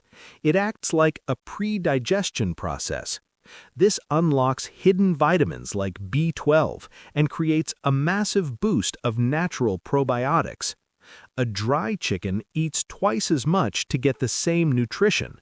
When I started fermenting, my feed consumption dropped by a full 30%. That kept an extra $40 right in my pocket every single month. My hens were eating less, but they were producing more eggs than ever before. It is incredibly simple to start. Take your standard cheap scratch grain, put 3 scoops into a heavy glass jar. Cover the grains with 2 inches of non-chlorinated water. Let it sit on your counter for 3 days until it bubbles and smells slightly sour. Drain the water and serve the wet, swollen grains to your flock. Their gut health will transform overnight. Fermentation is powerful, but the next food is something you probably throw in the trash. The 5th food you need to feed your flock is raw pumpkin seeds. Do not throw these away after the fall harvest. They are a potent, hidden treasure for your chickens. Pumpkin seeds contain a natural compound called cucurbitин. This compound acts as a proven natural dewormer. It paralyzes internal parasites so your hens can pass them out safely. When a hen has an internal parasite load, her egg production crashes. Her body sends all its energy to fighting the worms instead of making eggs. I used to buy chemical dewormers from the vet for $25 a bottle. Then I realized I was throwing away the cure every October. Here's exactly how you use them. Save every single pumpkin seed from your kitchen. Do not roast them and do not salt them. Keep them completely raw. Smash them slightly with a hammer or pulse them in a blender just to crack the tough outer hull. Mix half a cup of these crushed seeds into their morning feed once a week. This keeps your flock naturally worm-free and laying heavy. But the next item is the ultimate winter egg booster, Item number 6 is raw meat scraps and organ meats. I know this sounds crazy to modern consumers, but remember, your chickens are vicious carnivores, and this is the ultimate fuel for heavy winter laying. During the cold months, hens need dense fat and heavy amino acids to stay warm and produce eggs. Commercial layer pellets don't have enough fat, they're entirely grain-based. Raw animal protein gives your flock the exact fuel they need to thrive when the temperature drops. I used to watch my egg count hit 0 every November. Then I made friends with a local butcher. He gave me a 10-pound bucket of beef fat and organ trimmings for just $5. The results were explosive. My hens started laying straight through the freezing winter. You can do this safely on your own homestead. Ask your local butcher for cheap offcuts, beef liver, or fat trimmings. Chop the meat into small, bite-sized pieces. Toss a handful out to your flock twice a week during the coldest months. They will fight over every last piece. Meat scraps provide unstoppable energy, but the final food on this list is a common weed that works miracles. The 7th and final food is the humble dandelion. The lawn care industry spends billions of dollars trying to convince you to poison this incredible free plant. They want you to buy toxic weed killers. But the dandelion is actually a nutritional powerhouse. The leaves are packed with iron, calcium, and vitamin A.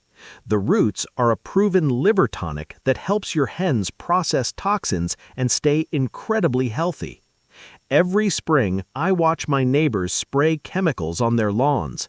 Meanwhile, I harvest basket after basket of free dandelions for my flock. It costs me absolutely nothing, and it saves me at least $15 a week on fresh greens. Here is your simple instruction.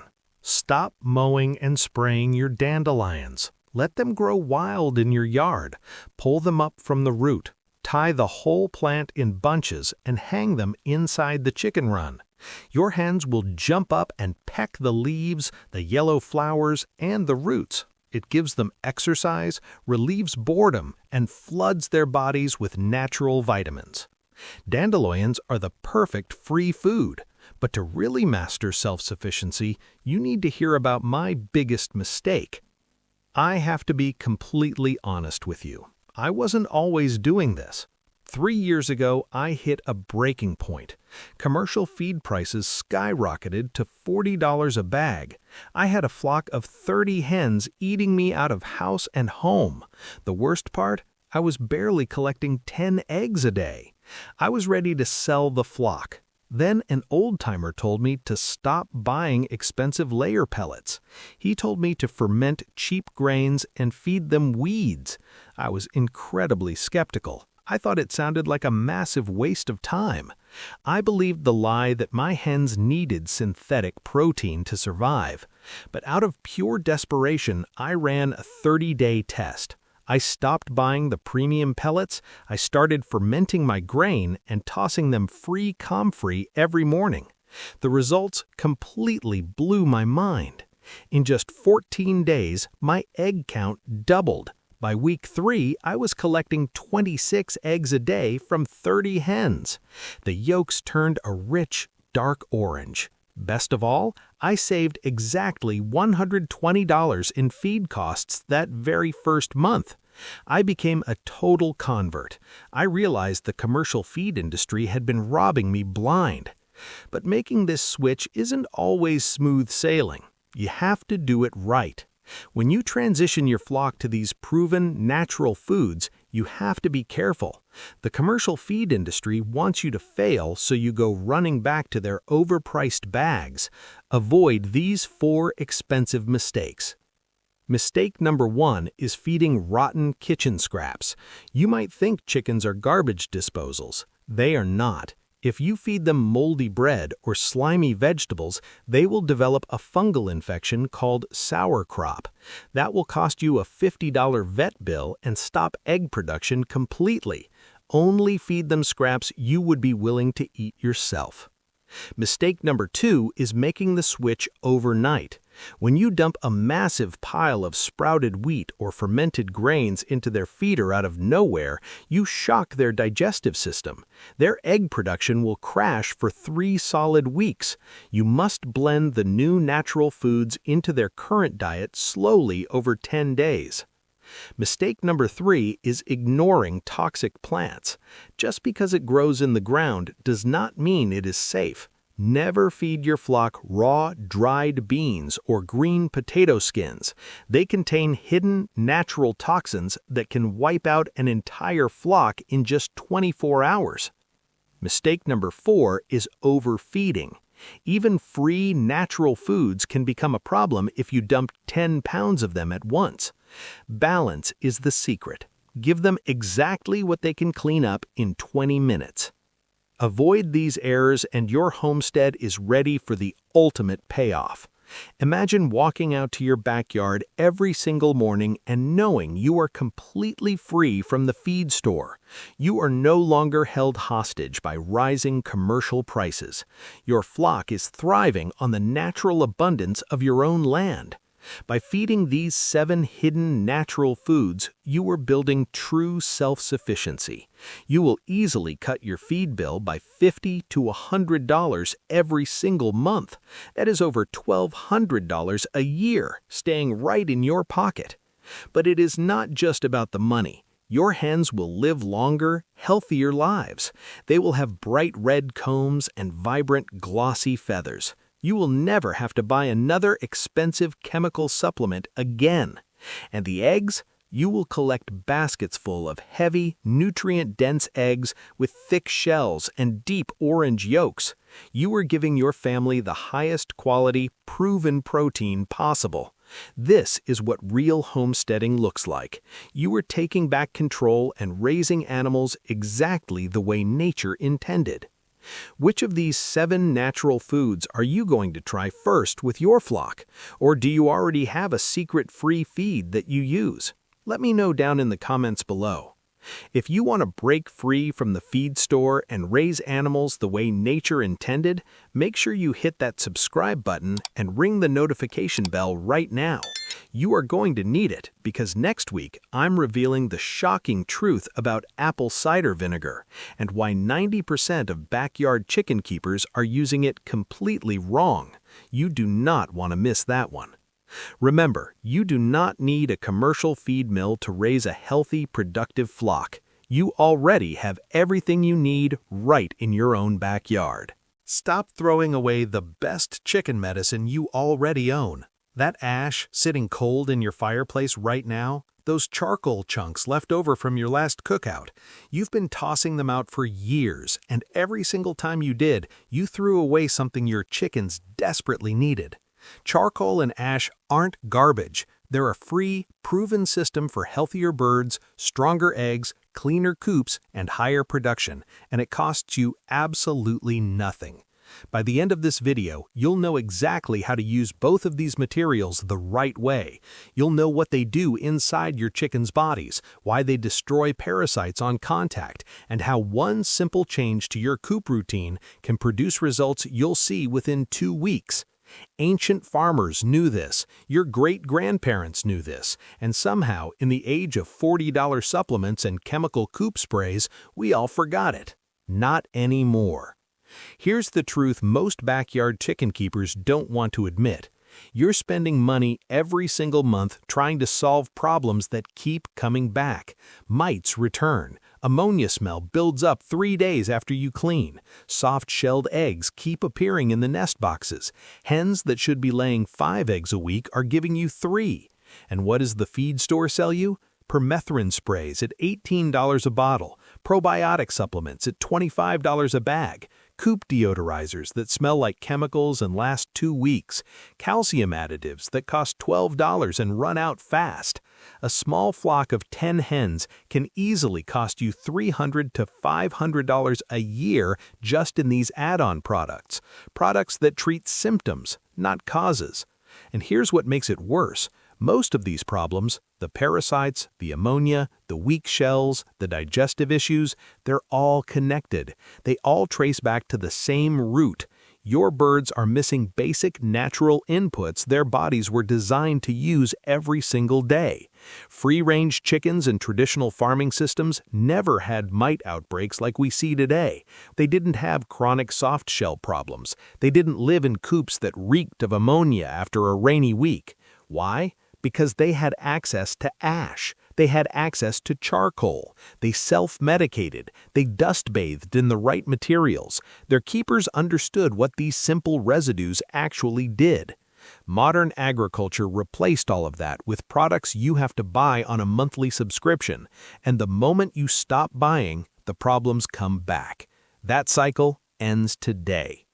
This isn't a new idea someone invented on a homesteading blog last year. Farmers have been using charcoal and ash with their livestock for over 2,000 years. Ancient Greek and Roman farmers documented feeding charcoal to sick animals. Traditional farming communities across Europe, Asia, and Africa incorporated wood ash into their animal management systems as standard practice, not as a last resort, but as a first line of defense. In medieval Europe, ash was spread across barn floors and animal bedding as a matter of routine. Farmers observed that flocks managed this way stayed healthier, smelled better, and produced more consistently through harsh winters. They didn't have the science to explain why, they just knew it worked. And it works because of basic chemistry. Wood ash is naturally alkaline. Parasites, harmful bacteria, and fungal growth all thrive in moist, acidic environments. Ash changes that environment completely. It dries surfaces, shifts pH, and creates conditions where the organisms that make your chickens miserable simply cannot survive. Charcoal is even more powerful at a biological level. Its porous structure, millions of microscopic chambers per gram, acts like a sponge inside the digestive system, binding toxins, neutralizing harmful gases, and supporting the gut microbiome your birds need to convert feed into eggs efficiently. So why don't you hear about this at the feed store? Because you can't patent a fireplace. You can't build a subscription business around something every wood-burning household already produces for free. Commercial agriculture needs you buying products. A self-sufficient chicken keeper is their worst customer. This knowledge didn't disappear because it stopped working. It disappeared because it was never profitable to teach you. Stay with me until the end, because the last two uses on this list are the ones most chicken keepers completely miss, and they might be the most valuable of all. If you want practical, proven, zero-cost strategies for a healthier and more productive flock, hit subscribe and turn on notifications. We share real solutions every single week. No gimmicks, no expensive products, just what actually works. Item 1. The dust bath. Your chicken's first line of defense. If your chickens don't have access to a proper dust bath, they are fighting parasites with their hands tied behind their backs. Dust bathing is not a luxury behavior. It is a biological necessity. Chickens that cannot dust bathe properly develop higher mite and louse loads, show more stress behaviors, and lay less consistently. It's that direct. Here's where ash changes everything. Regular soil works to a point, but fine wood ash penetrates far deeper into the feather structure than dirt alone. It reaches the skin surface where mites and lice actually live and breed. The microscopic particles physically clog the breathing tubes of external parasites, suffocating them on contact. No chemicals, no resistance buildup, pure mechanical destruction. Set up a dedicated dust bath station using a simple plastic tub or a wooden frame at least 12 inches deep. Fill it with 1 part fine soil, 1 part sand, and 1 part cool sifted ash. Make sure the ash is completely cold and free of nails or debris before it goes anywhere near your birds. Place it in a sunny, dry spot. Chickens naturally prefer to dust bathe in sunlight. The warmth keeps the mixture loose and dry, which is exactly what makes it effective. Refresh the mixture weekly. After rain or heavy use, the ash loses its fine texture and clumps together. Clumped ash doesn't penetrate feathers. Fresh, powdery ash does. Give your birds this one thing and watch how quickly they use it. They instinctively know what their bodies need. But the dust bath is just the beginning. What charcoal does inside your chickens is even more powerful. Item 2. Internal detox. charcoal as a digestive reset. Free-range chickens eat things they shouldn't. It happens every single day. A slightly spoiled scrap, a plant with mild natural toxins, a bug carrying gut bacteria that doesn't belong there. In a natural system, chickens self-medicate against exactly this kind of low-level digestive stress, and charcoal is the tool they reach for. Activated charcoal works in hospitals on human poisoning cases because of one simple property. Its porous surface area is enormous. 1 gram of activated charcoal has roughly the surface area of a football field. That surface binds toxins, harmful bacteria, and fermentation byproducts in the digestive tract before the body can absorb them. Wood charcoal, the natural lump variety, not commercial briquettes, works on the same principle for your flock. Crush natural lump charcoal into pieces roughly the size of a grain of corn. Never powder it completely. You want pieces small enough to ingest but large enough to recognize. Offer it free choice in a small dish separate from their main feed, or mix a small amount directly into a wet feed mash 2 to 3 times per week. Your hens will self-regulate. They know when they need it. Some days they'll ignore the dish entirely. Other days, particularly after eating something questionable, they'll go straight for it. The results show up in their droppings first. Firmer, better-formed stools within a few days. Then in their behavior, more active, less lethargic. Then in your egg basket, more consistent production from hens that were laying sporadically.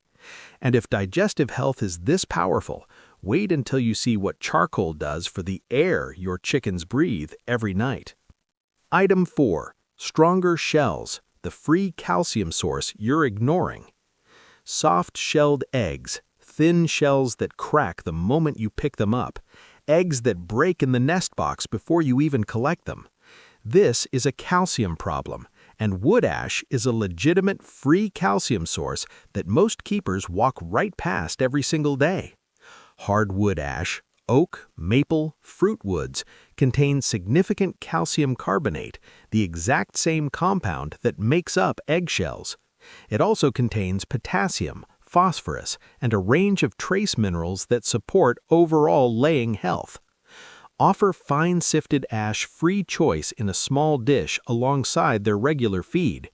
Don't force it into their diet. Let them take what they need. Chickens are remarkably good at self-regulating mineral intake when given the opportunity. A hen producing 6 eggs a week needs approximately 12 grams of calcium weekly just for shells, plus what her bones and metabolic processes require. Free choice ash gives her a supplemental source she can access exactly when her body signals the need. Sprinkle a thin dusting of ash directly into nesting boxes.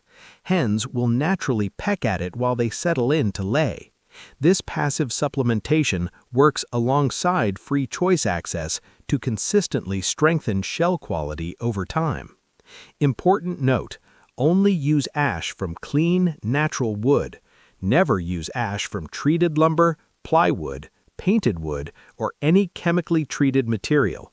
Those toxins concentrate in ash and can seriously harm your birds. Pure ash from natural wood is safe, free, and effective. Your eggshells will show the difference within 2 to 3 weeks. But stronger shells are just one measurable result. What comes next shows up in the egg itself. Item 5. Yolk quality and hen vitality, the gut connection. Dark, rich, deep orange yolks are the visible proof of a healthy hen. Pale yolks signal nutritional gaps. They signal a digestive system that isn't absorbing what it needs from feed.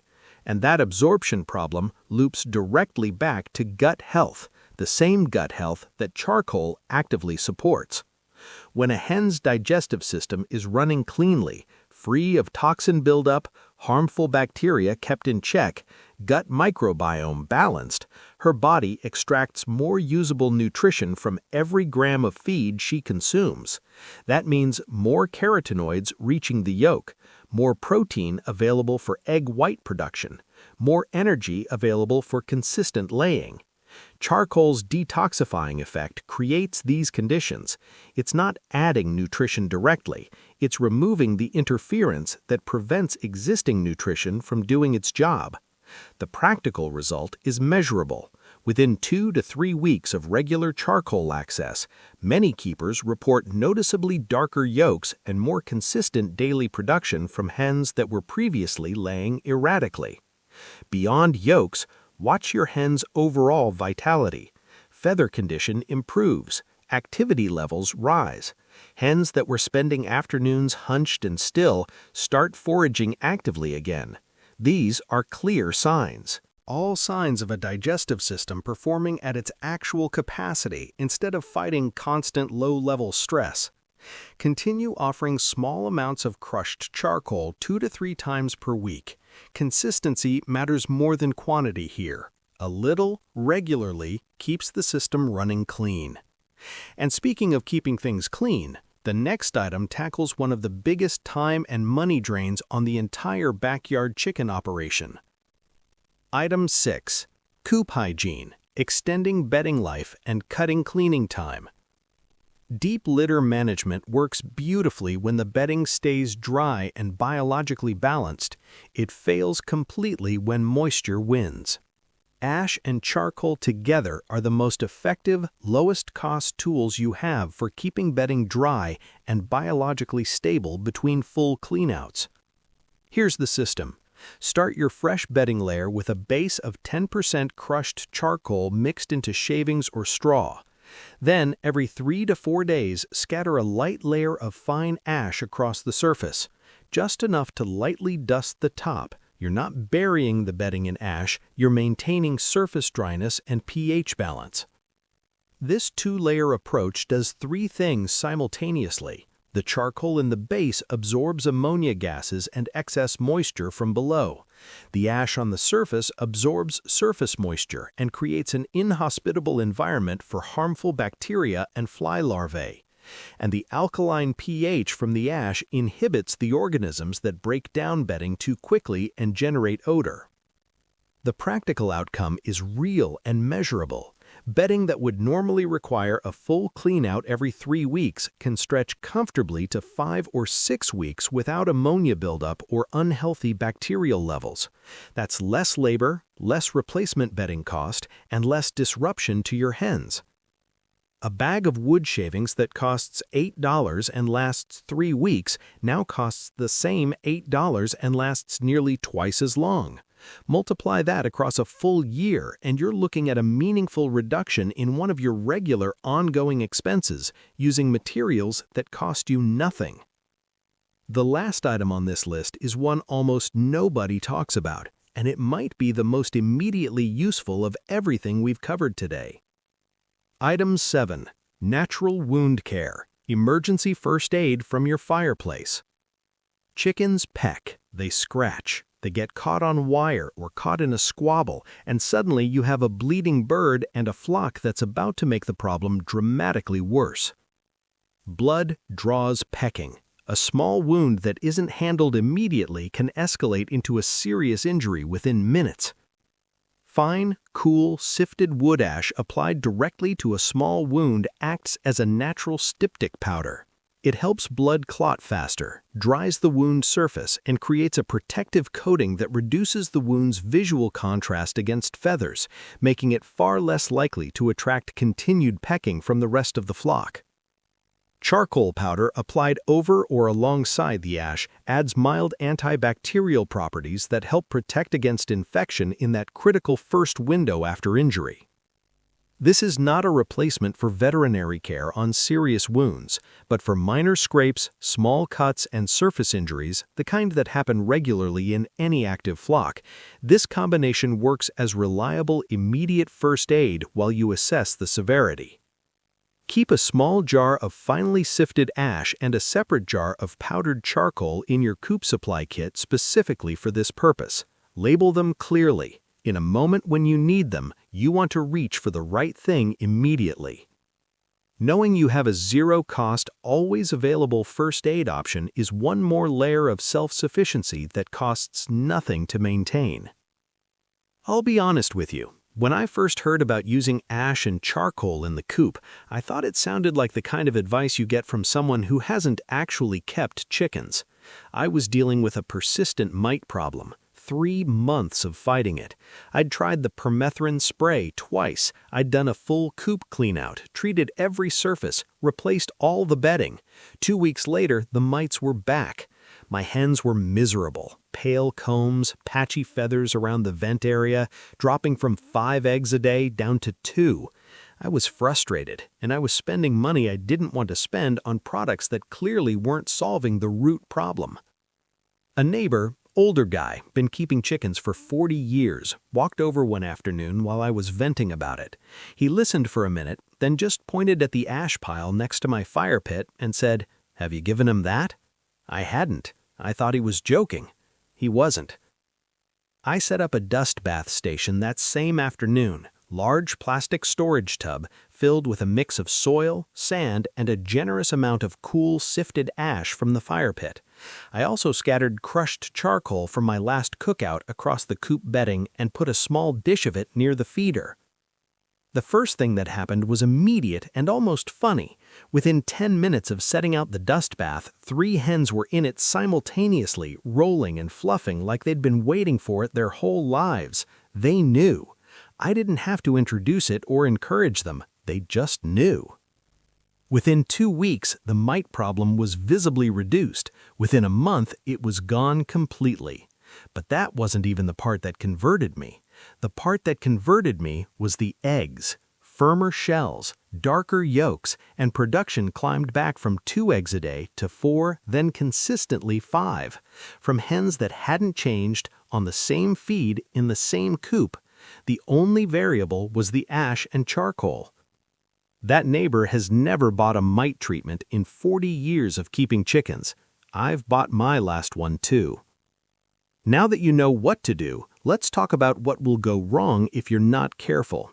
These are the mistakes I see most often, and every single one of them will either reduce your results or actively harm your birds. Mistake 1. Using ash from the wrong wood. This is the most dangerous mistake on the list. Treated lumber, painted wood, plywood, particle board, and wood composites all contain chemicals, arsenic, formaldehyde, lead-based compounds that concentrate in the ash when burned. Feeding that ash to your chickens can poison them.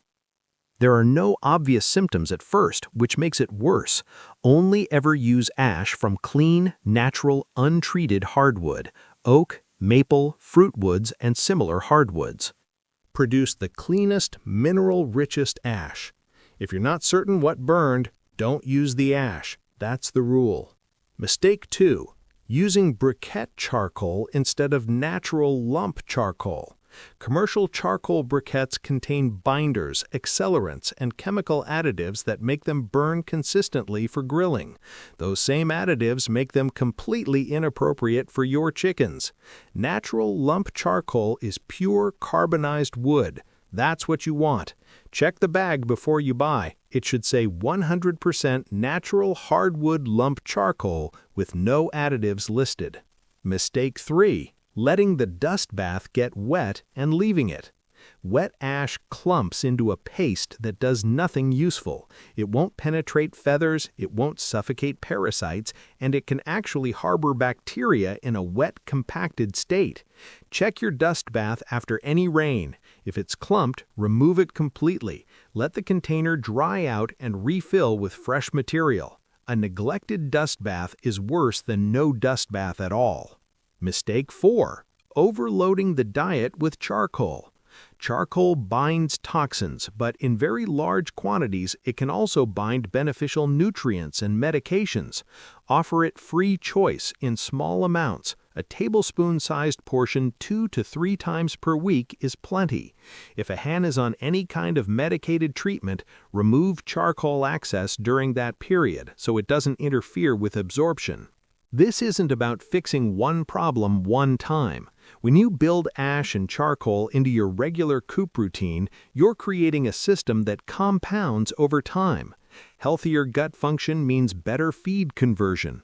Better feed conversion means more eggs from the same feed bill. Fewer parasites mean less stress on your birds, and less stressed birds lay more consistently across every season. Think about what that looks like across a full year. No monthly mite treatments, no coop deodorizer purchases, bedding lasting nearly twice as long, shell quality strong enough that breakage in the nest box becomes rare instead of routine, hens staying productive longer because their bodies aren't constantly fighting low-level health stress. The financial side adds up faster than most people expect. A flock of 10 hens spending $300 less annually on reactive products. That's real money staying in your pocket. Money you didn't earn by working harder. Money you kept by working smarter. But beyond the dollars, there's something more important. You stop being dependent on a supply chain to keep your animals healthy. You stop reacting to problems and start preventing them. Your coop runs cleaner with less effort. Your mornings are easier. That's what self-sufficiency actually feels like. Not dramatic, just quietly, consistently better, season after season. So here's what I want you to do right now. Look at your fire pit, your wood stove, your grill. If there's clean ash sitting there from natural wood, you're already holding the solution to problems you've been paying to fix for years. Set up the dust bath this week. Add charcoal to your bedding today. Put a small dish of crushed lump charcoal near your feeder. Start simple. Watch what happens in 2 weeks. Your chickens will show you the results faster than any supplement label ever promised.